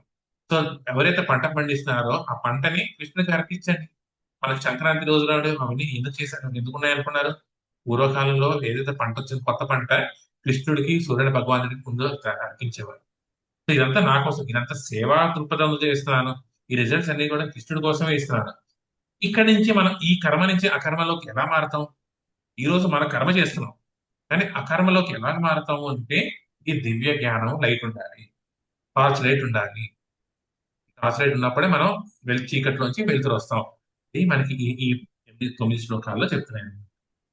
హరే కృష్ణ. 16, 17, 18. హరే కృష్ణ. కిం కర్మ మర్మేతి కవయోప్యాప్తమోహితః దత్తే కర్మ ప్రక్ష్యామి యజ్ఞత్వమోక్షసే శుభాత్. కర్మ ఏది అకర్మ ఏది అని నిర్ణయించడంలో బుద్ధిమంతులు సైతము భ్రాంతి చెందుదురు. ఏది ఎరిగినా నీవు సర్వ శుభముల నుండి ముక్తురగుదువో ఆ కర్మతత్వమును ఇప్పుడు నీకు తెలుపదను. కర్మణో హ్యాపి బుద్ధవ్యం చ వికర్మణః అకర్మణస్య బుద్ధవ్యం గహన కర్మణో గతి. కర్మ మర్మములను అతి దుర్గాహ్యములు కావున కర్మ ఏది వికర్మ ఏది నిశ్చిత కర్మ ఏది అకర్మ ఏది అనున్నది సరిగా తెలుసుకునవలెను. కర్మణ్య కర్మయ పశ్యేత్ అకర్మణి చ కర్మయత్యః స బుద్ధిమాన్ మనుష్యేషు సయుక్త కృత్న కర్మకృత్. అకర్మలో కర్మను చూచువాడే మనుష్యులలో బుద్ధిమంతుడు. అతడు సర్వవిధ కర్మలలో నిమగ్నను దివ్య స్థితిలో నెలకొని ఉండును. సో ఇక్కడ ఏంటంటే మొదటిగా ఇక్కడ ఏం చెప్తున్నారు, చాలా బుద్ధివంతుడు కూడా, జ్ఞానవంతుడు కూడా కొన్నిసార్లు ఈ కర్మ ఏంటి, అకర్మ ఏంటి, వికర్మ ఏంటి, దాన్ని మరి ఏం చేస్తే ఏ కర్మ వస్తుంది, వికర్మ అవుతుందా, ఈ రిలేషన్స్ ఇవన్నీ కూడా అర్థం చేసుకోవడానికి కూడా బుద్ధిమంతుడు కూడా కష్టమే అవుతుంది. అంటే ఏంటి, ఈ ఓన్ బ్రెయిన్ ఇంటెలిజెన్స్ తో, కర్మ జ్ఞానం అందరికీ తెలిసిందే, మంచి చేస్తే మంచి వస్తుంది, చెడు చేస్తే చెడు వస్తుంది, భగవంతుడి కార్యం చేస్తే మోక్షం వస్తుంది. కానీ మనం కూడా కన్ఫ్యూజ్ అవుతాం. ఎంతటి ఇంటెలిజెన్స్ వాడున్నా సరే, ఎక్కడున్నా సరే కన్ఫ్యూజ్ అవుతాం. ఏం చేయాలి, ఎందుకు కన్ఫ్యూజ్ అవుతాం అంటే పూర్వంలో ఆచరించిన వాళ్ళని ఆచరించకపోతే. ఈవెన్ గురువు కూడా ఎప్పుడైనా తన గురువు కూడా ఒక శిష్యుడే. తన గురువు ఏం చేశారో, ఎలా చేశారో అని ఆయన నేర్చుకోకుండా, ఆయన్ని ఆచరించకుండా చేస్తే ఆ గురువు కూడా పడిపోతారు. ఇదో చూడండి, ఎంతో మంది ఫేక్ గురువుస్ ఎందుకు పడిపోతున్నారంటే వాళ్ళకెవరు గురువు లేరు, చూపించేవాళ్ళు పైన ఎవరు లేరు. సిద్ధాంతం అంతా బాగానే చెప్తారు, కానీ ఆచరణ వచ్చి ఫెయిల్ అయిపోతారు. సో గురువుని పాటించాలి, ఆ గురువుని మరో గురువు పాటించాలి, అంటే పరంపరాన్ని పాటించాలి. ఎవరైతే ఈ ముక్త జీవుల్ని అనుసరించారో వాళ్ళు ఏమవుతారు, ఈ కర్మ వికర్మంలో పడి ఆ కన్ఫ్యూజన్ లో ఎప్పుడు ఉండిపోతారు అనేది చెప్తున్నారు అనమాట. ఎందుకు అంటే ఈ చైన్ ఎవరికి అర్థం కాదు, ఇది చాలా కాంప్లెక్స్ వెబ్. ఇది కేవలం భగవంతుడికి మాత్రమే అర్థం అవుతుంది, కానీ మన ఇంటెలిజెన్స్ ద్వారా మనకి అర్థం కాదు. నువ్వు ఎన్ని చెప్పినా సరే, మనకి ఎంత కర్మజ్ఞానం తెలుసుకున్నా సరే, కర్మ సిద్ధాంతాన్ని మాట్లాడినా సరే, మనం మాత్రం ఎప్పుడు ఉండలేము. సో పూర్వకాలం ఎవరు ఎలా ఈ టైంలో ఎలా చేశారో దాన్ని చూసి మనం నేర్చుకుని ప్రయత్నించాలి. దానివల్ల ఏమవుతుంది, అకర్మ చేయగలం. అకర్మ చేస్తే ఏమవుతుంది, రియాక్షన్స్ నుంచి నువ్వు బయటపడతావు. దాని నుంచి పాప పుణ్యము రాదు, భక్తి వస్తుంది. అదే తెలియక చేసావు అజ్ఞానంతోని, నువ్వు అన్ని నేను త్యాగం చేసావు అజ్ఞానంతోనే, అన్ని విడిచిపెట్టేసావు అనుకో, ఏమవుతుంది? పాప కర్మ లభిస్తుంది అని భగవంతుడు చెప్తాను. సో మనం ఏంటంటే కంపల్సరీగా ముక్త జీవుల్ని పాటించాలి. ముక్త జీవుల్ని పాటించకపోతే ఆ కర్మ చేయలేము. ఆ కర్మ చేయలేకపోతే మన ఈ జన్మ కర్మ నుంచి బయటకి పడలేము అని చెప్పారు. హరే కృష్ణ. 19 నుంచి 24. 21. 19 నుంచి 24.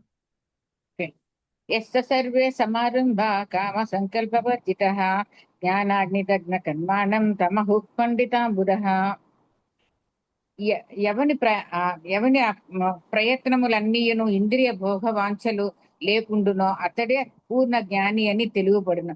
అతని కర్మఫలములు పూర్ణ జ్ఞానాగ్నిచే దగ్నమైనవని పండితులు చెప్పుదురు. కర్మ ఫలాసంగం నిత్యవృత్తో నిరాశ్రయ కర్మణ్యభి ప్రవృత్తోపి నైవ కంచిత్ కరోత్ సహా. కర్మఫలముల ఎడల ఆసక్తి విడనాడి సదా తృప్తుడై ఏ ఆశ్రయమునకు లోబడక ఉండువాడు అన్ని రకముల కార్యములలో నిమగ్నుడైనను ఏ ఫలాపేక్ష కర్మను చేయక లేదు. నిరాశీర్వత చిత్తాత్మ త్వక్త సర్వ పరిగ్రహ శారీరం కేవలం కర్మ కుర్వన్ నాప్నోతి కల్భిషం. అట్టి జ్ఞాని మనసును బుద్ధిని పూర్ణముగా నిగ్రహించి తన సొత్తుపై యాజమాన్య భావమును వదిలి కేవలము శరీర పోషణకు మాత్రమే కర్మ చేయను. ఇట్లు పని చేయుచు అతడు శాపఫలములచే బంధింపబడును. యాదృచ్చలాభ సంతుష్టం ద్వంద్వాతీతో విమత్సర సమసిద్ధావసిద్ధౌ చ కృత్వాపి న నిబంధ్యతే. తనంతర తానుగా లభించిన దానితో సంతృప్తుడై ద్వంద్వములకు అతీతుడై మాత్సర్యము లేక జయాపజయములతో సమాభావము కలిగి ఉండువాడు కర్మలను ఆచరించినను ఎన్నడూ కర్మలను ఆచరించినను ఎన్నడూ బంధింపబడడు. గత సంగస్య ముక్తస్య జ్ఞానవస్థిత చేతసః జ్ఞానాయ చరత కర్మ సమగ్రం ప్రవలీయతే. ప్రకృతి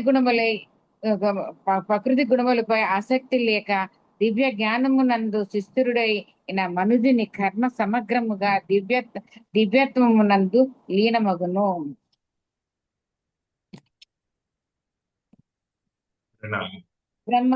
బ్రహ్మర్పణం బ్రహ్మవి బ్రహ్మగ్నో బ్రహ్మణ మహుతం బ్రహ్మైవ తేన గంతవ్యం బ్రహ్మ కర్మ సమాధినా. కృష్ణ చైతన్యమునందు పూర్తిగా లీనమైన వాడు నిశ్చయముగా ఆధ్యాత్మిక రాజ్యమును పొందును. ఏలననగా అతని కర్మలనన్నీ ఆధ్యాత్మికమే. అర్పణము, హవిస్సు, అగ్ని, హోత అన్నీయు బ్రహ్మమే. అరే చూడండి ఎంత క్లియర్ గా ఇచ్చారు.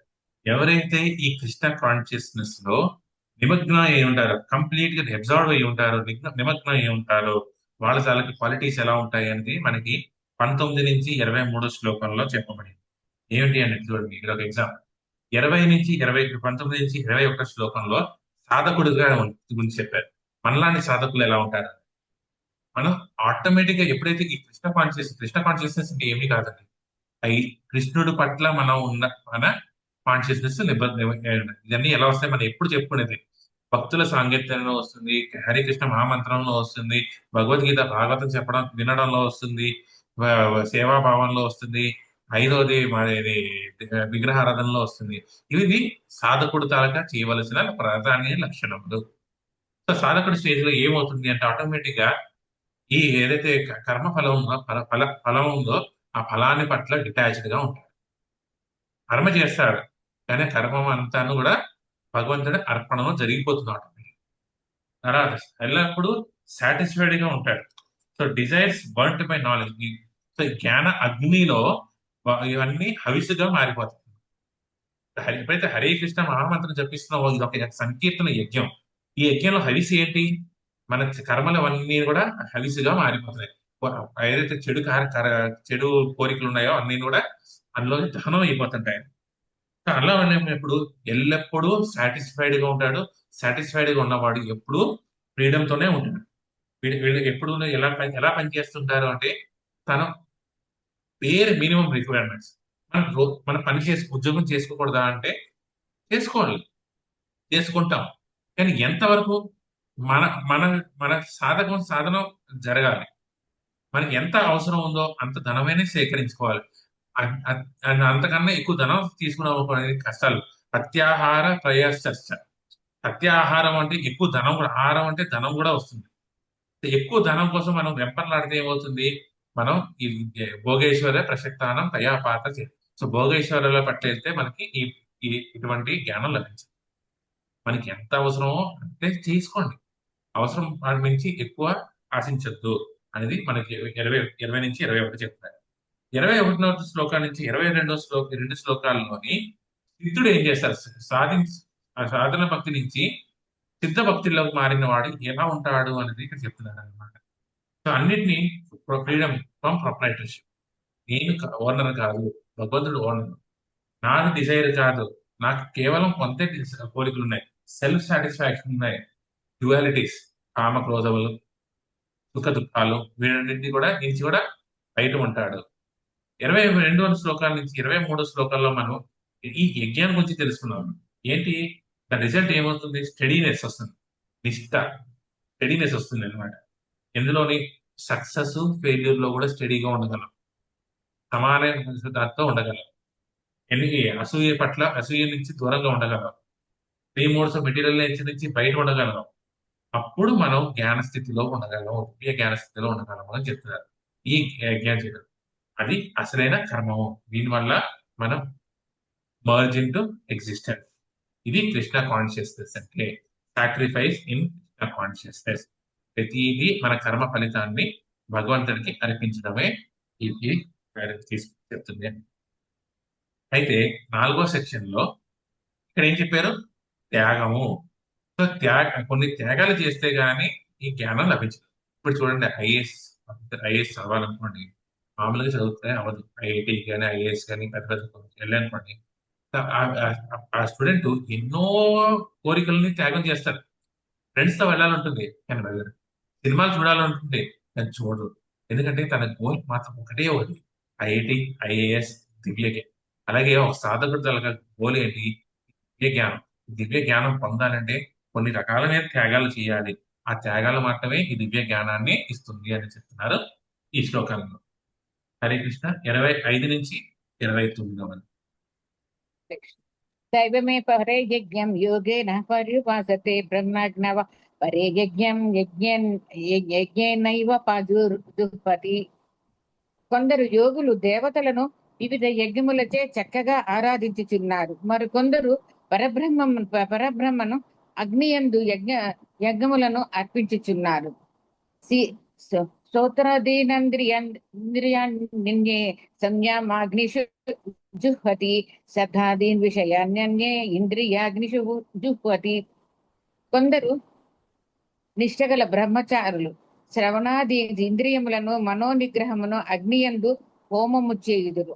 మరికొందరు నిబద్ధ గృహస్థులు శ్రద్ధాది విషయములను ఇంద్రియాగ్నులయందు అర్పించురు.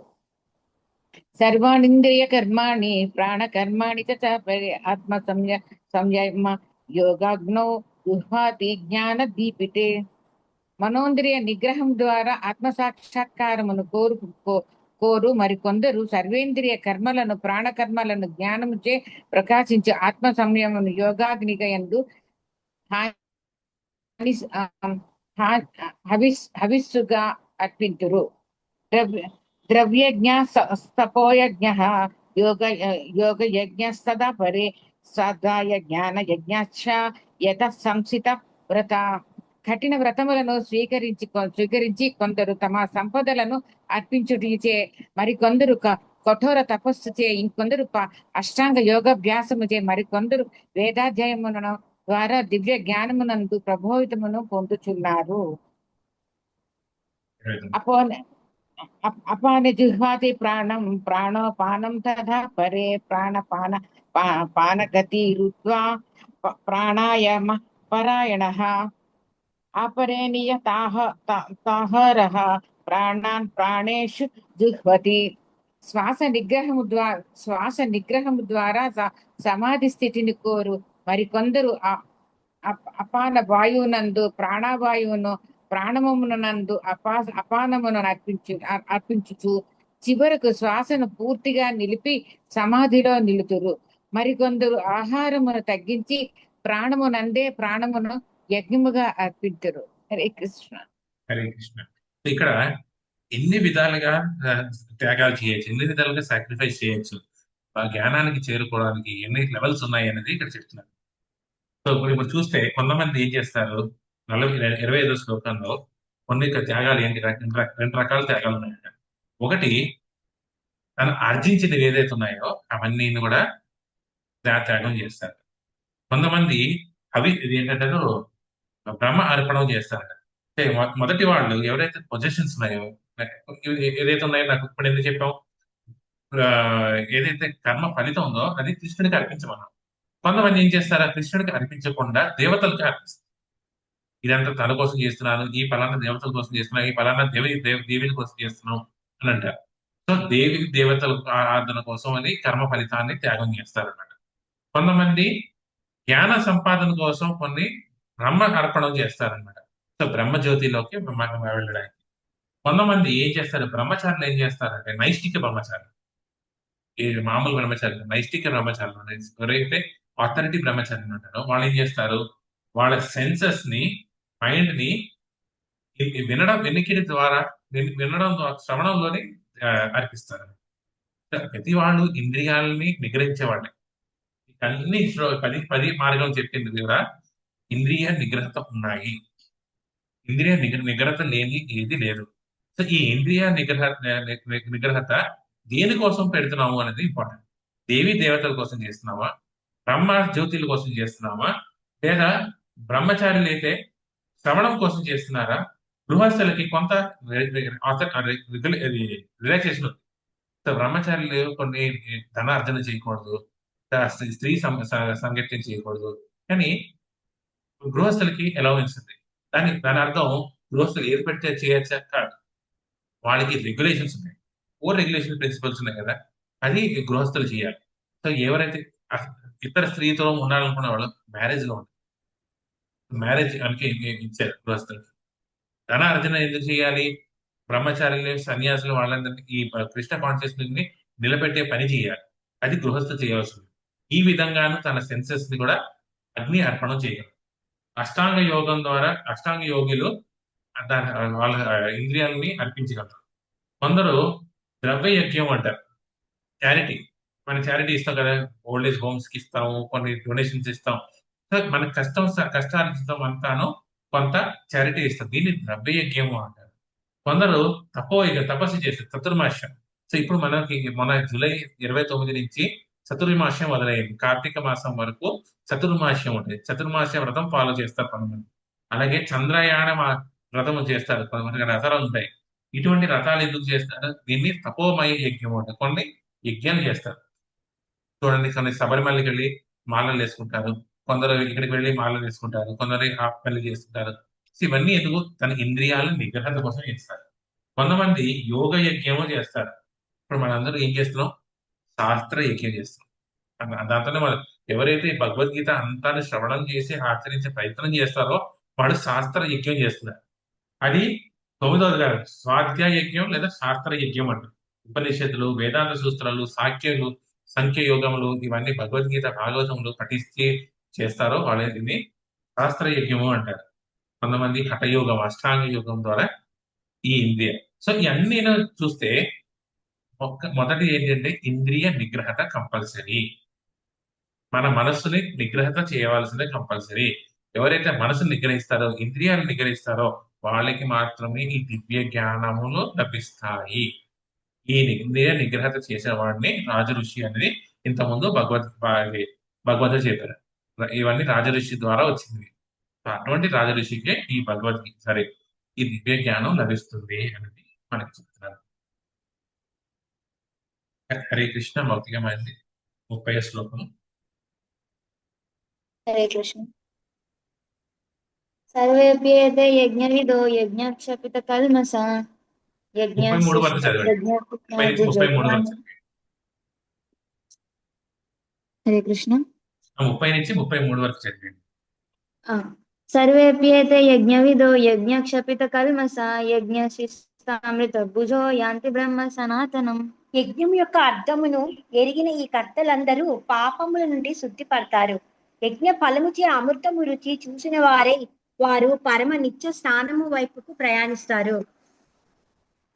నాయం లోకోస్తి యజ్ఞస్య కుతోన్య కురుషత్తమ. ఓ కురువంశ శ్రేష్ఠుడా, యజ్ఞము లేకుండా మనిషి ఈ లోకంలో లేదా ఈ జీవితంలో ఏనాడు సుఖంగా జీవించలేడు. ఇంకా తరువాతది గురించి చెప్పేదేమున్నది? ఏవం బహువిధ యజ్ఞ వితత బ్రాహ్మణో ముఖే కర్మజాన్ విద్దితాన్ సర్వాన్ ఏవం జ్ఞాత్వా విమోక్షయే. ఈ వివిధ రకాల యజ్ఞాలన్నీ వేదాలచే ఆమోదించబడ్డాయి. అవన్నీ నానా రకాల కర్మల నుండే ఉద్భవించాయి. వాటిని యథారూపంలో తెలుసుకొని నీవు ముక్తుడవుతావు. శ్రేయాన్ ద్రవ్యమయజ్ఞ జ్ఞానయజ్ఞ పరంతప సర్వం కర్మాఖిలం పార్థ జ్ఞానే పరిసమాప్యతే. ఓ పరంతప, జ్ఞాన యజ్ఞము కేవలము భౌతిక సంపదల యజ్ఞము కంటే ఉత్తమమైనది. పార్థ, చివరకు అన్ని కర్మాల యజ్ఞాలు దివ్య గానములోనే పరిసమాప్తమవుతాయి. మనం ఇందాక ఏం చదివాం? యజ్ఞము సాక్రిఫైస్ తపస్సు చేసినప్పుడే మనకి అదేంటారు దివ్య జ్ఞానం లభిస్తుంది అని విన్నాం. సరే కదా, ఒక్కొక్క దివ్య జ్ఞానం, ఈ సాక్రిఫైసెస్ త్యాగము మూడు మూడు గోల్స్ కోసం ఉన్నాయి. మూడు ఇంపార్టెంట్. మొదటి గోల్ వచ్చేసి ఫస్ట్ అండ్ ఫార్మోస్ట్ గోల్ ఇందాక ఏంటన్నా ఇంద్రియ నిగ్రహత కోసం, సెన్స్ కంట్రోల్. ఈ సెన్స్ కంట్రోల్ చేయడం వల్ల మన పాప కర్మలు తగ్గిపోతాయి. పాప కర్మలు పోవాలి అంటే ఇప్పుడు ఫ్యాన్ ఆపాలంటే ఏం చేయాలి? ఫ్యాన్ పట్టుకుని కూర్చోం, ఆపాలంటే వెళ్ళి స్విచ్ ఆఫ్ చేస్తాం. అది నాలెడ్జ్. ఫస్ట్ ఏంటంటే మన తాలూకా ఇంద్రియ నిగ్రహత, ఇంద్రియాలని స్విచ్ ఆఫ్ చేయండి. దానివల్ల మీకు పాపము తొలగిపోతుంది, శుద్ధులు అవుతారు. రెండో గోల్ వచ్చేసి దివ్య జ్ఞానం లభిస్తుంది. మూడోది వచ్చేసి భక్తి, అంటే భక్తి యుక్త సేవ, భక్తితో ఉన్న సేవ లభిస్తుంది. ఇది ఇది సాక్రిఫైసెస్ కనుక గోల్. అయితే ఈ త్యాగం చేయకపోతే మనకి హ్యాపీనెస్ రాదు. మన ఏంటి మొదటి శ్లోకం ఇన్ సెర్చ్ ఆఫ్ హ్యాపీనెస్ విన్నాం కదా. అందరూ ఆనందం కోసం చూస్తారు కదా, అందరూ హ్యాపీనెస్ కోసం చూస్తారు కదా. కొన్ని త్యాగాలు చేయకపోతే హ్యాపీనెస్ దొరకదు. ఈ రోజు మనం జాబ్ చేయకపోతే మనం హ్యాపీగా ఉండగలమా? మనకి ఎవరు ఫుడ్ పెడతారు? ఎవరు మనకి ఇవన్నీ ఇస్తారు? మనం జాబ్ చేస్తేనే మనం హ్యాపీగా ఉండాలి. సో కొంత సాక్రిఫైస్ ఉంది. తల్లిదండ్రులు పిల్లల కోసం సాక్రిఫైస్ చేస్తారు. దాంట్లో వాళ్ళకి ఆనందం ఉందా లేదా ఆ తల్లిదండ్రులు వాళ్ళకి తెలుస్తుంది. ఆ సాక్రిఫైసెస్ లో ఆనందం ఉంటుంది. ప్రతి దాంట్లో చూడండి, కొన్ని సాక్రిఫైసెస్ చేస్తేనే మీకు ఆనందం లభిస్తుంది. ఈ రోజుల్లో అందరూ నాకే కావాలి, నేనే అంత చేసేసుకోవాలి, అక్యుములేషన్ మోడ్. అటువంటి వాడికి ఎటువంటి హ్యాపీనెస్ ఉండదు. కొన్నిసార్లు చారిటీ ఇవ్వాలి, అన్నధర్మాలు చేయాలి, కొన్ని విద్యాదానం చేయాలి, అర్థదానం చేయాలి, కొన్నిసార్లు మాట దానం చేయాలి. అనేకమైన దానాలు ఉంటాయి. ఇందాక చదివాం కదా, అవన్నీ దాని వల్ల చేస్తే మనమే హ్యాపీగా ఉంటాం. కృష్ణుడు చెప్తున్నారు. అయితే అన్ని రకాలు ఎందుకు ఇచ్చారు? ఒకటే సాక్రిఫైస్ ఇవ్వచ్చు కదా అంటే, వ్యక్తులు రకరకాల లెవెల్స్ లో, కొంతమంది ఎల్కేజీలో ఉన్నారు, కొంతమంది యూకేజీలో ఉన్నారు, కొంతమంది ఫస్ట్ స్టాండర్డ్ లో ఉన్నారు, కొంతమంది 10th క్లాస్ లో ఉన్నారు, కొంతమంది పిహెచ్డీలో ఉన్నారు. ఒక్కొక్క లెవెల్లో ఒక్కొక్క సాక్రిఫైస్ కావాలి. అందుకు ఒక్కొక్క లెవెల్లో ఒక్కొక్క సాక్రిఫైస్ దేవతలకి బ్రహ్మణుడికి ఇవన్నీ కూడా చెప్పబడింది. ఎందుకంటే అనేకమైన జీవరాశులు ఉన్నాయి. అయితే ఎలా చేయాలట అంటే, ఎలా పెడితే అలాగే చేసేసారు. జ్ఞానంతో కూడుకోయిన త్యాగం చేయాలి. క్లారిటీ ఎక్కడ పెడితే అక్కడ ఇవ్వకూడదు. ఎవరికి ఇవ్వాలి, ఎప్పుడు ఇవ్వాలి, ఎందుకు ఇవ్వాలి, దేనికోసం చేయాలి, ఇవన్నీ జ్ఞానంతో కూడుకుని చేయాలి. ఎక్కడ పెడితే ఏది పెడితే చేసేది కాదు సాక్రిఫైస్. కానీ ఇప్పుడు పిల్లలు కోసం తల్లిదండ్రులు సాక్రిఫైస్ చేస్తారు. ఎందుకు? పిల్లలు భక్తి మార్గంలో రావడానికి, పిల్లలు అభివృద్ధి చెందడానికి, పిల్లలు మంచి మార్గంలో రావడానికి. రాకపోతే ఆ సాక్రిఫైస్ అంతా వేస్ట్. సో ఎప్పుడు, ఎందుకు, ఎలా చేయాలి అనేది చాలా ముఖ్యం. అయితే చివరి 9 శ్లోకాల్లోని ఈ జ్ఞాన ఖడ్గం ఉంది కదా, ఈ జ్ఞాన ఖడ్గంతో పోల్చారు. ఈ జ్ఞాన ఖడ్గంతో ఏమవుతుందట? పాపకర్మలు అకర్మలు సారీ రియాక్షన్స్, ఇగ్నోరెన్స్ అజ్ఞానము, డౌట్స్, అటాచ్మెంట్స్, కోరికలు, భయము, క్రోధము ఇవన్నీ కూడా నశింపబోతాయట. సో జ్ఞాన ఖడ్గంతో మనం పోయాలి. అందుకే మనం మొదటి ఏం చేస్తాం, ఓం అజ్ఞాన తిమిరాంధస్య జ్ఞానాంజన శలాకయ చక్షురున్మిళితం ఏన తస్మై శ్రీ గురవే నమః. సో ఈ జ్ఞాన ఖడ్గాన్ని మనకి ఎవరు ఇస్తారు అని అంటే కేవలం గురువే ఇస్తారు. ఆ గురువు పట్ల శ్రద్ధతో ఉండాలి, సిన్సియర్ ఎంక్వైరీ ఉండాలి, సేవాభావం ఉండాలి అనేది ఈ శ్లోకాలు చెప్తున్నాయి. 34 శ్లోకం చదవండి. తద్విధి ప్రణిపాతేన పరిప్రశ్నేన సేవయా ఉపదేక్ష్యంతి తే జ్ఞానం జ్ఞానినస్తత్వదర్శినః. గురువు దగ్గరికి వెళ్ళి సత్యమును తెలుసుకోవడానికి ప్రయత్నించి వినయముతో ఆయన దగ్గర విచారణ చేసి ఆయనకు సేవ చేయవలసింది. ఆత్మదర్శులు తత్వదర్శనము చేసిన కారణముగా నీకు జ్ఞానమును ఉపదేశిస్తారు. యజ్ఞాత్వన పునర్మోహం 34 అయిన తర్వాత ఒకసారి తద్విధి ప్రణిపాతి చాలా చాలా జ్ఞాపకం పెట్టుకోండి. ఈ దివ్య జ్ఞానం ఎలా లభిస్తుంది అంటే గురువుని ఆశ్రయించినప్పుడు మాత్రమే లభిస్తుంది. తద్విధి ప్రణిపాతేన అప్రోచ్ ఏ స్పిరిచువల్ మాస్టర్, ఆధ్యాత్మికమైన గురువుని స్వీకరించండి. ఇదే మన భక్తి జీవితంలో ముందుకు వెళ్ళాలి అంటే గురువు అనేది వారు చాలా ఇంపార్టెంట్. గురువు లేకుండా భక్తి జీవితం ముందుకు వెళ్ళదు. మనం ఇప్పుడు ఏదైతే సాధించే సాధక స్టేజ్ లోనో ముందు మనం గురువుని సద్గురు ఒక మంచి గురువుని ఆశ్రయించాలి. ఆ గురువుని పరంపర ద్వారా లభించాలి అని చెప్తారు. లభించిన తర్వాత ఏం చేయాలి? గురువు వచ్చారు, ఫ్యాషన్ స్టేట్ నాకు గురువు ఉన్నారు, ఓ గురువు ఏ గురువు అని చెప్తాం. గురువు ఫ్యాషన్ స్టేట్మెంట్ కాదు. ఏం చేయాలి? పరిప్రశ్నైన సేవగా గురువు దగ్గరికి వెళ్ళి ఏం చేయాలి? సేవ అందించాలి. ఆయన దగ్గర దివ్య జ్ఞానాన్ని పొందడానికి పరిప్రశ్నలు. అర్జునుడికి ఎలాగైతే కృష్ణుడి క్వశ్చన్ పరిప్రశ్నలు అడుగుతారు, మన గురువుకి తెలుసా లేదా, టెస్ట్ చేద్దాం గురువుని, వీళ్ళకి తెలుసా లేదా చూద్దాం. అటువంటి ఛాలెంజింగ్ మోడ్ లో అయితే మీకు జ్ఞానం లభించదు. తెలుసుకోవడానికి ఇది ఎలా చేయాలి, ఎందుకు చేయాలి, ఎలా చేస్తే బాగుంటుంది తెలుసుకోవడానికి భావన చేస్తే మాత్రమే మీకు ఆ జ్ఞానం లభిస్తుంది. ఎదుటి వాళ్ళకి తెలుసా లేదా టెస్ట్ చేద్దాం అనుకుంటే మాత్రం మీకు జ్ఞానం లభించదు. ఉపదేశాంతిదే అప్పుడు మాత్రం ఉపదేశాంతిదే జ్ఞానం జ్ఞానిన తత్వదర్శనం. ఈ గురువులు తత్వదర్శి, భగవంతుని చేరే మార్గం ఎలా ఉందో తెలుసు, వాళ్ళు ఆ మార్గాన్ని మనకి చేస్తారనమాట, ఇస్తారు. అటువంటి గురువుని స్వీకరించాలి. మనకు కొన్ని రోజుల బ్యాక్ గురు పౌర్ణమి సెలబ్రేట్ చేసుకున్నాం. ఎందుకు గురు పౌర్ణమి చేసుకుంటున్నాం? ఎందుకు ఆ గురువు ఇంపార్టెంట్? ఎందుకు ఇంపార్టెంట్ అంటే ఫస్ట్ గురువు వచ్చేసి తల్లి, మాతృదేవో భవ, పితృదేవో భవ, ఆచార్య దేవో. ఎందుకు అంటే ముందు తల్లి తండ్రిని చూపిస్తుంది, తండ్రి గురువుని చూపిస్తారు, గురువు భగవంతుని చూపిస్తారు. అటువంటి తల్లిదండ్రులు, అటువంటి గురువు కావాలి మనకి. ఆ గురువుని స్వీకరించండి, దివ్య జ్ఞానాన్ని పొందుతాం. 35వ శ్లోకాన్ని నుంచి 38వ శ్లోకాన్ని. హరే కృష్ణ. యజ్ఞాత్వన పునర్మోహం ఏవం యాస్యసి పాండవ ఏన భూతాన్యశేషాన్ని ద్రక్ష్యస్యాత్మని అతో మయి. ఆత్మదర్శి అయిన మహాత్ముని నుండి నిజమైన జ్ఞానమును పొందినప్పుడు నీవు తిరిగి ఇటువంటి మోహములో పడవు. ఎందుకంటే ఆ జ్ఞానం ద్వారా నువ్వు జీవులందరినీ పరమాత్ముని అంశములుగా అంటే నా వారిగా చూడగలుగుతావు. అపి చేదసి పాపేభ్యః సర్వేభ్యః పాపకృత్తమా సర్వం జ్ఞానప్లవేనైవ వ్రజనం సంతరిష్యసి. ఒకవేళ నీవు పాపులందరిలోనూ పరమ పాపిగా భావింపబడిన దివ్య జ్ఞానమనే నౌకలో నెలకొనినప్పుడు దుఃఖ సాగరమును దాటగలుగుతావు. యతేదంసి సమిద్దోగ్నిర్భంససాత్ కురుతేర్జున జ్ఞానాగ్ని సర్వకర్మాణి భస్మసాత్ కురుతే తథా.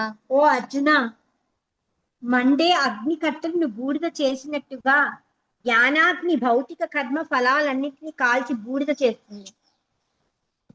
నహి జ్ఞానేన సదృశం పవిత్రం ఇహ విద్యతే తత్స్వయం యోగ సంసిద్ధ కాలేనాత్మాని విందతి. ఈ ప్రపంచంలో దివ్య జ్ఞానం అంతగా ఉదాత్తమైనది, విశుద్ధమైనది వేరొకటి లేదు. అట్టి జ్ఞానము సకల యోగముల పక్వ ఫలము. భక్తి యోగ సాధనలో సిద్ధిని పొందినవాడు ఈ జ్ఞానమును కాలక్రమంలో తనలోనే అనుభవిస్తాడు. సో మనం ఇందాక దివ్య జ్ఞానం గురించి తెలుసుకున్నాం, దాని రిజల్ట్స్ గురించి తెలుసుకున్నాం. దాని దగ్గరికి గురువు దగ్గరికి వెళ్ళి అంటే 34వ శ్లోకంలో గురువు దగ్గర నుంచి వెళ్ళి తెలుసుకోవాలని అనుకున్నాం. గురువు దగ్గర నుంచి శిష్యరికం చేసి దివ్య జ్ఞానాన్ని సంపాదించుకున్న వాడి తలకి రిజల్ట్స్ ఏముంటాయి అన్నది ఈ 35వ శ్లోకాన్ని నుంచి 38వ శ్లోకంలో చెప్పాను. ఏమిటి అంటే చిన్న ఆ చిన్న కీర్తన ఉంది. నరోత్తమ దాస్ ఠాకూర్ అనే మన పూర్వ ఆచార్యులు ఈ కీర్తన ఏంటంటే, శ్రీ గురు చరణ పద్మ కేవల భగతి సత్మ బంధమోయి సావధాన వార్తే జహర ప్రసాదే భాయ్ ఏ భవ తోరియా జాయ్ కృష్ణ ప్రాప్తి హోతే అని మొదటి శ్లోకం, మొదటి స్టాంజల్. ఏం చేశారంటే గురు పాద చరణములోనే ఆశ్రయించారనమాట. మనం చేయాల్సిన గురు పాద ఆశ్రయము, చరణ పాదాశ్రయము చేయాలి. సో దానివల్ల ఏమవుతుంది, ఈ భౌతికమైన సుఖ దుఃఖాలన్నింటి నుంచి కూడా బయటకు పడతాం అనేది చెప్తున్నారు. దానివల్ల కేవలం గురువు ద్వారా మాత్రమే, గురు కృప ద్వారా మాత్రమే మన కృష్ణుడిని సాధించుకోగలం, కృష్ణుడిని చేరుకోగలం. ఇంకా మరొక మార్గం లేదు. రెండవ శ్లోకంలో గురుముఖ పద్మావాక్య చిత్తతే కొరియాక్య ఆరణ కొరి హో మనే ఆస శ్రీ గురు చరణే రతి ఏసే ఉత్తమ గతి జయ ప్రసాదే పురే సర్వ ఆస. సో ఇక్కడ ఏం చెప్తున్నాడు నరోత్తమ దాస్ ఠాకూర్, ఆయన ఒకే ఒక కోరిక ఏంటంటే ఆయన చిత్తశుద్ధి జరగడానికి.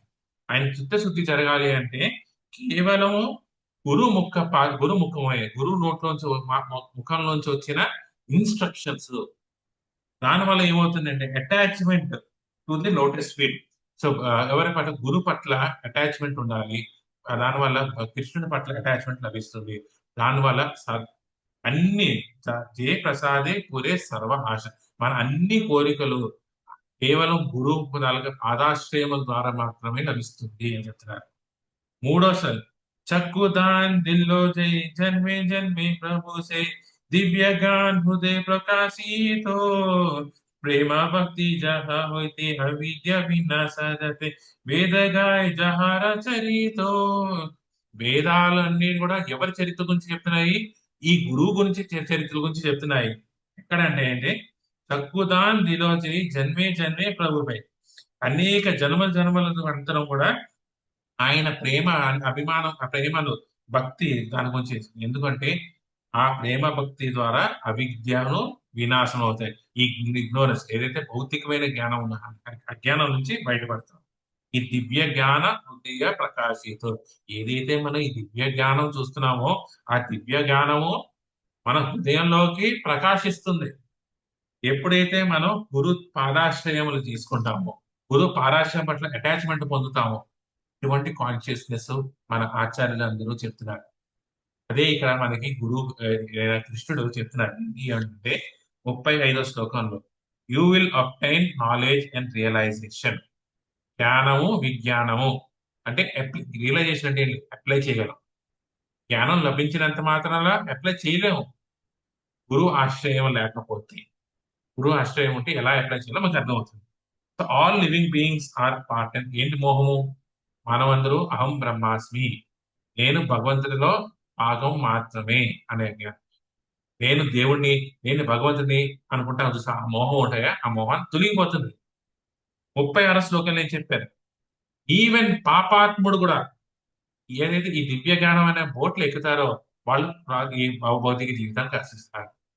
నేను పాపం చేశానండి, నా శుద్ధి కాదు, శుద్ధి అవ్వలేము అనే ఒకటి. కేవలం గురు పాదాశ్రయం తీసుకోండి, ఆ నావిలో ఎక్కండి, ఆటోమేటిక్ గా మీలో ప్యూరిటీ అంతా బయటకు వచ్చేస్తుంది. ప్యూరిటీ అంతా మీరు వస్తారు. 37వ శ్లోకాలు ఏం చెప్పారు, పాప కర్మలు ఏదైతే కర్మలు ఉన్నాయో అవన్నీ కూడా దహనం అయిపోతాయి.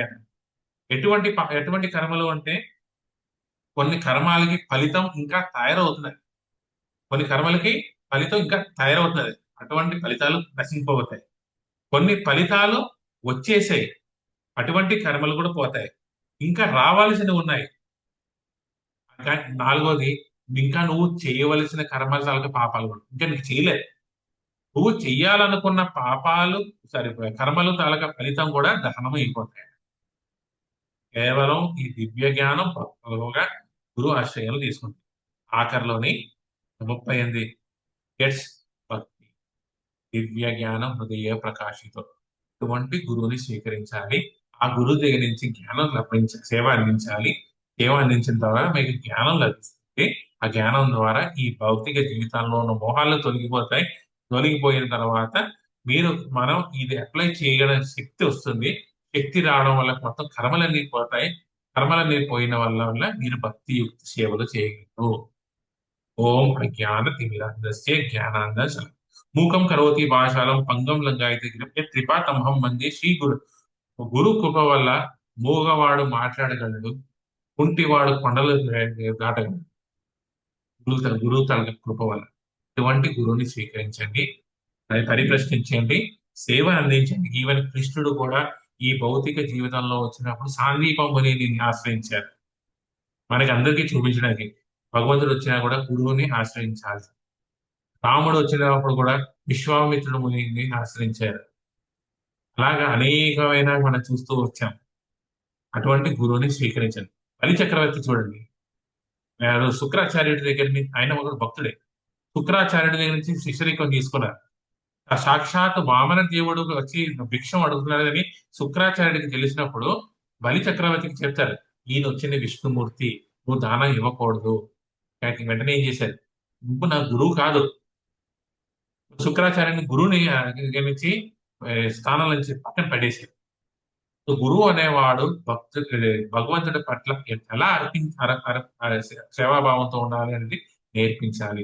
ఇది బలి చక్రవర్తి ద్వారా, మన అనేకమైన ప్రహ్లాద్ మహర్షి ద్వారా మనకి అర్థమవుతుంది. ఇది గురువు తలక. అలా గురు పరమ చేసుకోవాలి. 39వ శ్లోకాన్ని 40 శ్లోకం 41 శ్లోకం. హరే కృష్ణ. శ్రద్ధావాన్ లభతే జ్ఞానం తత్పర సంయతేంద్రియ జ్ఞానం లబ్ధ్వా పరం శాంతిం అచిరేనాధిగచ్చతి. దివ్య జ్ఞానానికి అంకితమైన వాడు, తన ఇంద్రియాలను నిగ్రహించిన వాడు ఆయన శ్రద్ధావంతుడు. అటువంటి జ్ఞానమును పొందడానికి అర్హుడు. దానిని పొందిన వాడే అతడు శీఘ్రమే పరమ ఆధ్యాత్మిక శాంతిని పొందుతాడు. అజ్ఞశ్చ శ్రద్ధదానశ్చ సంశయాత్మా వినశ్యతి నాయం లోకోస్తి న పరో న సుఖం సంశయాత్మనః. కానీ శాస్త్రాలను శంకించే అజ్ఞానులు, శ్రద్ధావిహీనులు భగవద్భావనను పొందలేక పతనం చెందుతారు. సంశయాత్మునికి ఈ లోకంలో కానీ పరలోకంలో కానీ సుఖము లేదు. యోగ సన్యాస్త కర్మాణం జ్ఞాన సంచిన్న సంశయం ఆత్మవంతం న కర్మాణి నిబంధంతి ధనంజయ. తన కర్మఫలాలను విడిచి భక్తి యోగములో వర్తించేవాడు, దివ్య జ్ఞానముకి సందేహాలని నశించిన వాడు యథార్థంగా ఆత్మలో నిలిచి ఉంటాడు. ఓ ధనంజయ, అతడి కర్మఫలాలనే బంధించబడడు. ఇక్కడ ఏంటంటే ఎవరు ఈ దివ్యజ్ఞానం లభిస్తుంది అంటే శ్రద్ధావాన్ లభతే పరం. సో ముందుకే కావాలి, ఎవరికి ఏంటి శ్రద్ధ ఉన్నది, ఈ దివ్య జ్ఞానం పట్ల శ్రద్ధ ఉన్నదో, గురువు పట్ల శ్రద్ధ ఉన్నదో, కృష్ణ కాన్షియస్ పట్ల శ్రద్ధ ఉన్నదో వాళ్ళకి మాత్రమే ఈ దివ్య జ్ఞానం లభిస్తుంది. ఏదో ఈ దివ్య జ్ఞానం, ఈ భగవద్గీత జ్ఞానం టైం పాస్ కాలక్షేపం కోసం చేసే వాళ్ళకి లభించదు. దీంట్లో శ్రద్ధ ఉండాలి. అందుకే భక్తిలోని మొదటి అనేది శ్రద్ధ, తర్వాత సాధు సంఘ, తర్వాత భజన క్రియ, తర్వాత అనర్థ నివృత్తి. మొదటిది శ్రద్ధ ఉండాలి. ఈ పట్ల శ్రద్ధ ఎలా వస్తుంది, ఎలా పెరుగుతుంది అనేది మనకి 17వ అధ్యాయంలో మనకి భగవంతుడు మళ్ళీ చెప్తారు. కానీ ముందుగా శ్రద్ధ ఎలా పెరుగుతుంది అని అంటే భక్తుల సాంగత్యంలో మాత్రమే పెరుగుతుంది, ఎక్కడ పెరుగుతుంది. మీరు సినిమాల్లోని వాటిలో చూస్తే శ్రద్ధలు పెరగవు, శ్రద్ధ తగ్గిపోతుంది, నమ్మకం తగ్గిపోతుంది. అదేదో సినిమా రామాయణం, మీరు సినిమా చూశారు, ఆ సినిమా చూస్తే ఏమవుతుంది, అది రామాయణమా? కాదు. మన బాలీవుడ్ లో వాటిలో తీసేది రామాయణమా? కాదు. శ్రద్ధ ఎప్పుడు వస్తుంది? భక్తుల సాంగత్యంలో వస్తే శ్రద్ధ పెరుగుతుంది. శ్రద్ధ పెరిగితే డెడికేషన్ పెరుగుతుంది. డెడికేషన్ పెరిగితే ఇంద్రియ నిగ్రహత పెరుగుతుంది. భక్తి జీవితంలో ముందుకు వెళ్ళగలరు. శ్రద్ధ ఉండాలి. ఎవరికి లేదు అని అంటే శ్రద్ధ లేని వాడికి. శ్రద్ధ లేని వాడికి ఏంటి మిగులుతుంది? అపోహలు మిగులుతాయి. Doubting soul. ఇది నిజమా? అలాగే అవుతుందా? ఇది అవుతుందా? అది అవుతుందా? ఇలా అవుతుందేమో, అది అవుతుందేమో, మేబీ కృష్ణుడు లేకపోతేమో, ఇది లేకపోతేమో. అశ్రద్ధ ఉన్న వ్యక్తి ఎప్పుడు ఈ ఈ ఈ భౌతిక జీవితంలోనే కాదు, ఏ జీవితం జన్మెత్తినా కూడా వాడికి ఆనందం లభించదు. శ్రద్ధావానికి మాత్రమే ఆనందం లభిస్తుంది. So no sinful reactions can affect one who performs his duties with knowledge. ఎవరైతే తన డ్యూటీస్, స్వధర్మము సనాతన రెండు, మనం ఉన్న అన్ని ధర్మాలు కూడా ఇటువంటి జ్ఞానం, భగవద్గీత భాగవతం జ్ఞానంతో చేస్తారో వాళ్ళకి పాపం లభించదు. ఇది అర్జునుడు మొదటి చాప్టర్ లో 36వ శ్లోకంలో, 37 శ్లోకంలో, 38 శ్లోకంలో కృష్ణుడికి ఇచ్చిన రీజన్ ఏంటి? నాకు పాపం లభిస్తుందేమో. ఎవరైతే భగవంతుడు గురు ఆశ్రయం తీసుకుని యాక్షన్స్ చేస్తారో వాటికి ఎటువంటి పాపకర్మలు లభించవు అని చెప్తున్నారు. సో మనం ప్రతి పని ఎలా చేయాలి? గురు 3 విధంగా చేయాలి. గురు, శాస్త్ర, సాధు. గురువు చెప్పిన పని చేయాలి. గురువుని ఆశ్రయించి చేయాలి. గురువుని కన్సల్ట్ చేసి చేయాలి. రెండవది శాస్త్రము.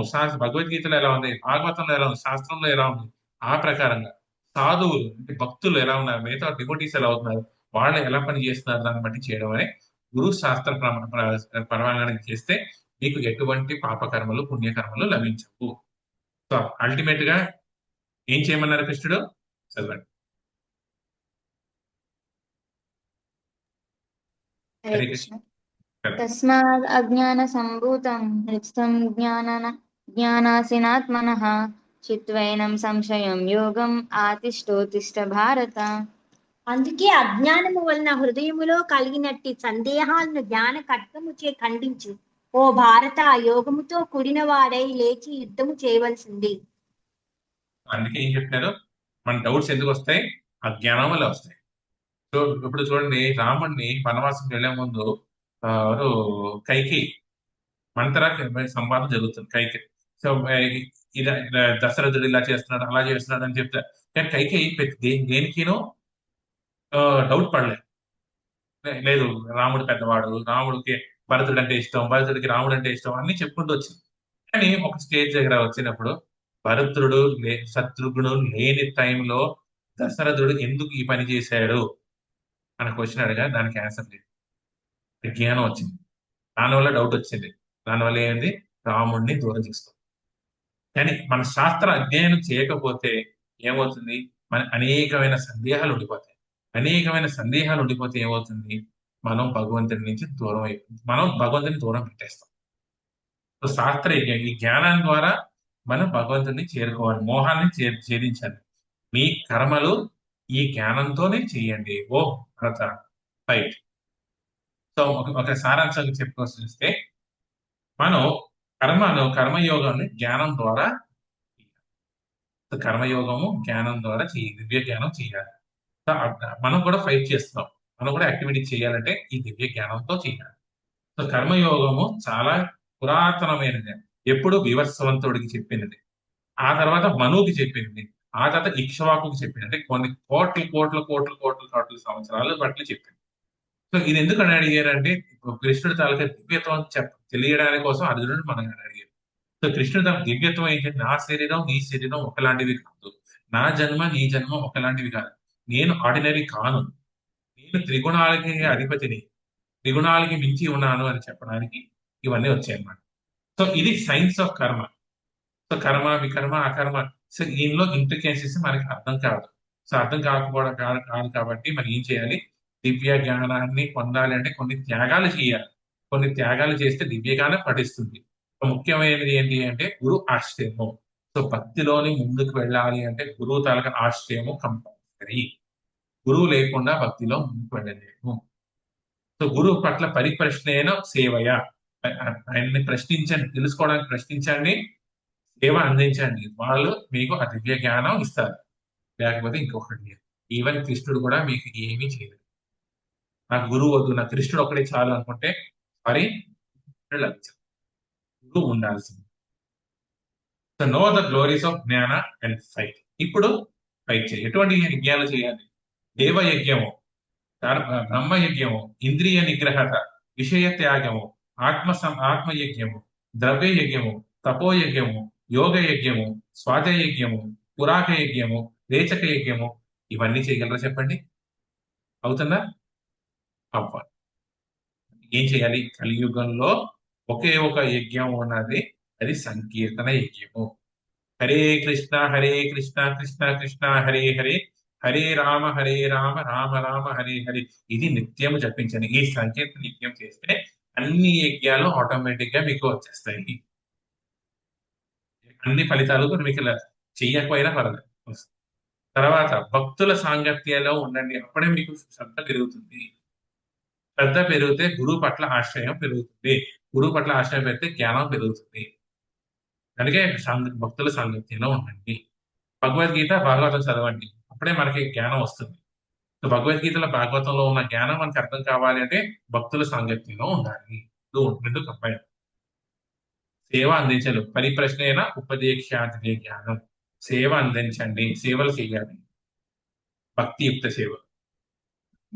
తర్వాత విగ్రహ ఆరాధన చేయాలి. ఇవి చేయగలిస్తే ఇదే కృష్ణ. ఈ కృష్ణ కాన్షియస్నెస్ కే జ్ఞానంతో కూడుకున్న కర్మము, కర్మయోగము, జ్ఞానయోగము, భక్తి యోగం అన్ని Hare Krishna. Thank you. O arm with yoga, O Bharata, O devotees, and fight with this. Hare Krishna. ఇక్కడతో ఈ సెషన్ ఇస్తాం. మీకు ఏమైనా డౌట్స్ ఉన్నాయి అనుకుంటే అని అడగాల్సిందిగా కోరుకుంటున్నాను.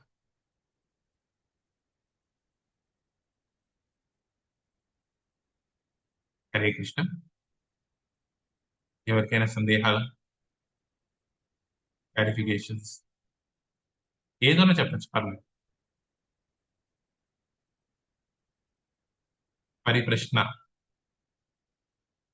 పరిప్రశ్న ఉంటేనే మనకి ముందుగా వెళ్ళాలి.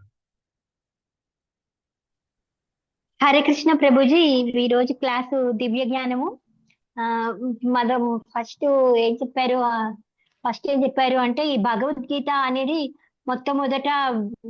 మొట్టమొదట సూర్య భగవాను వివస్వానుడికి మనువు చెప్పాడు. మనువు నుంచి ఇక్షాక్షులకు చెప్పారు భగవద్గీత. మనం ఈ భగవద్గీతను గురు పరంపర అది కాలక్రమంలో విచ్ఛిన్నం అయిపోయింది ఆ భగవద్గీత. తర్వాత ఏమొచ్చి భగవద్గీత కృష్ణుడు అర్జునుడికి చెప్పారు. ఈ భగవద్గీతను మనం గురు పరంపర ద్వారా మాత్రమే వినాలి. తర్వాత ఏమొచ్చి శ్రీకృష్ణ భగవానుడు భక్తులను రక్షించడానికి, దుష్టులను శిక్షించడానికి అవతరించారు. తర్వాత ఏమొచ్చి మనము ఈ యజ్ఞాలు చేయాలి. మనము ఈ యజ్ఞాలు చేయడం వల్ల ఈ పాపముల నుండి మనము విముక్తులవుతాము.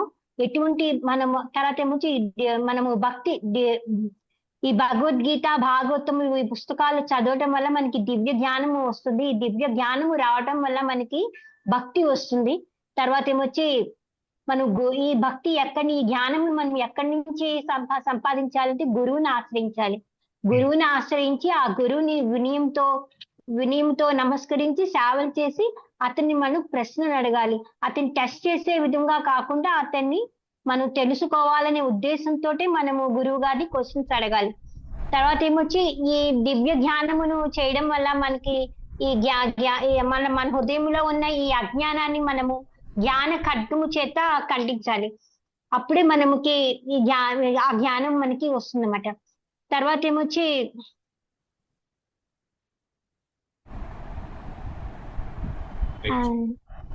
హరే కృష్ణ. హరే కృష్ణ.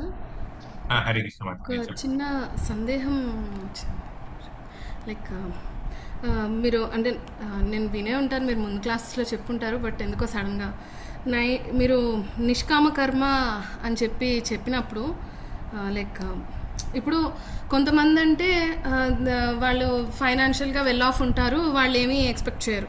ఇప్పుడు కొంతమందికి శాలరీ తక్కువ ఉండి రెస్పాన్సిబిలిటీస్ ఎక్కువ ఉన్నాయి ఇంట్లో. అలాంటప్పుడు వాళ్ళు ఉద్యోగం చేస్తే దాని కర్మఫలం శాలరీ రూపంలో అలా ఎక్స్పెక్ట్ చేస్తారు కదా, మరి అది కరెక్టేనా? అలా అలా అది అది కరెక్టే. ఇప్పుడు ఇక్కడ ఇక్కడ అదే చెప్పాను. నాకు తెలిసి ఇప్పుడు ఎంత అన్నారు, 19th 20. 19, 20, 21 21 బేసిక్ నెసెసిటీస్ కావాలి. రోటీ కపడా మకా, ఫస్ట్ బేసిక్. చూడండి, ఇప్పుడు మన ఇంట్లోనే రెండు విధాలుగా విభజించవచ్చు. ఒకటి నెసెసిటీస్, రెండోది కంఫర్ట్స్. అలా ఓన్లీ 20% మన నెసెసిటీస్, 80% మనం చూస్తే కంఫర్ట్స్ కే ఉన్నాయి. కరెక్ట్. కృష్ణ ఏంటన్నారు, ఫస్ట్ మనం అన్నిటికీ చూస్తున్నాం, కానీ బేసిక్ నెసెసిటీస్ ఉన్నంత సఫిషియంట్ ఉన్నంత వరకు మీరు కష్టపడితే చాలు. అంటే ఏంటి, మీరు నార్మల్ గా కష్టపడితే ఎంత ధనం వస్తుందో దాంతో జీవించు. కానీ కొంతమంది మీరు ఎక్స్ట్రా ఎఫర్ట్స్ పెట్టేసి చేస్తే అవచ్చు. సమ్టైమ్స్ కంపెనీకి అవసరం పడుతుంది ఎక్స్ట్రా అవర్స్, పెట్టండి, తప్పలేదు. కానీ ప్రతిరోజు కాదు. అంటే ఏం చెప్తారంటే, మీరు చేసే వర్క్ ఎలా ఉండాలి అని అంటే మీ సాధనాన్ని ఎఫెక్ట్ చేయకూడదు. ఇది ఉంటుంది. నాకు టైం లేదు, జపం చేయడానికి టైం లేదు, ఆఫీస్ అవ్వచ్చు, ఇంటి పని అవ్వచ్చు, ఏదైనా పని అవ్వచ్చు, నాకు జపం చేయడానికి టైం లేదు, భగవద్గీత చదవడానికి టైం లేదు. వారంలో ఒక రోజు లేదా టైం, రోజులో 1 గంట లేదా టైం తీసుకో. ఏదైనా ఎఫెక్ట్ చేసింది అంటే ఎక్కడో తప్పు చేసింది, దాన్ని అవాయిడ్ చేయండి. కానీ మనం చేయాల్సిన పని చేయాలి. సేవలు అందిస్తుంటాం. మనం ఏమన్నా రిలేషన్షిప్స్ ఎవరిచ్చారు, ఆ భగవంతుడు ఇచ్చాడు.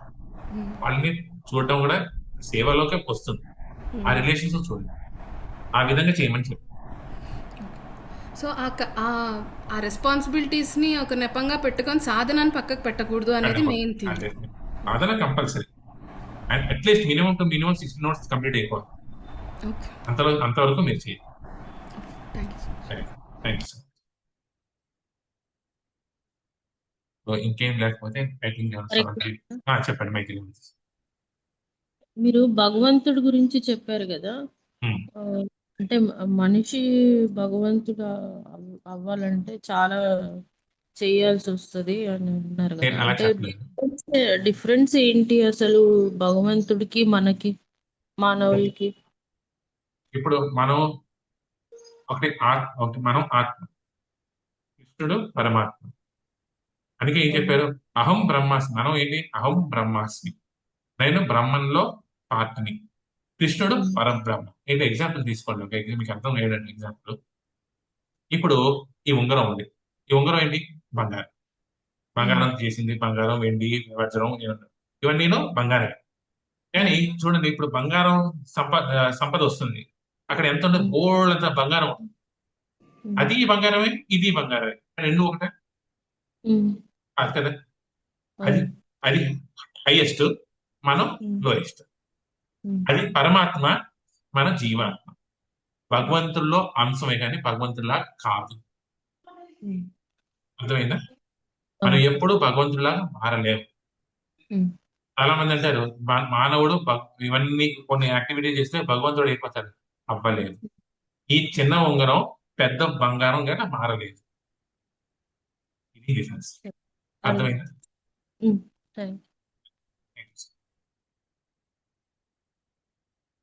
హరే కృష్ణ.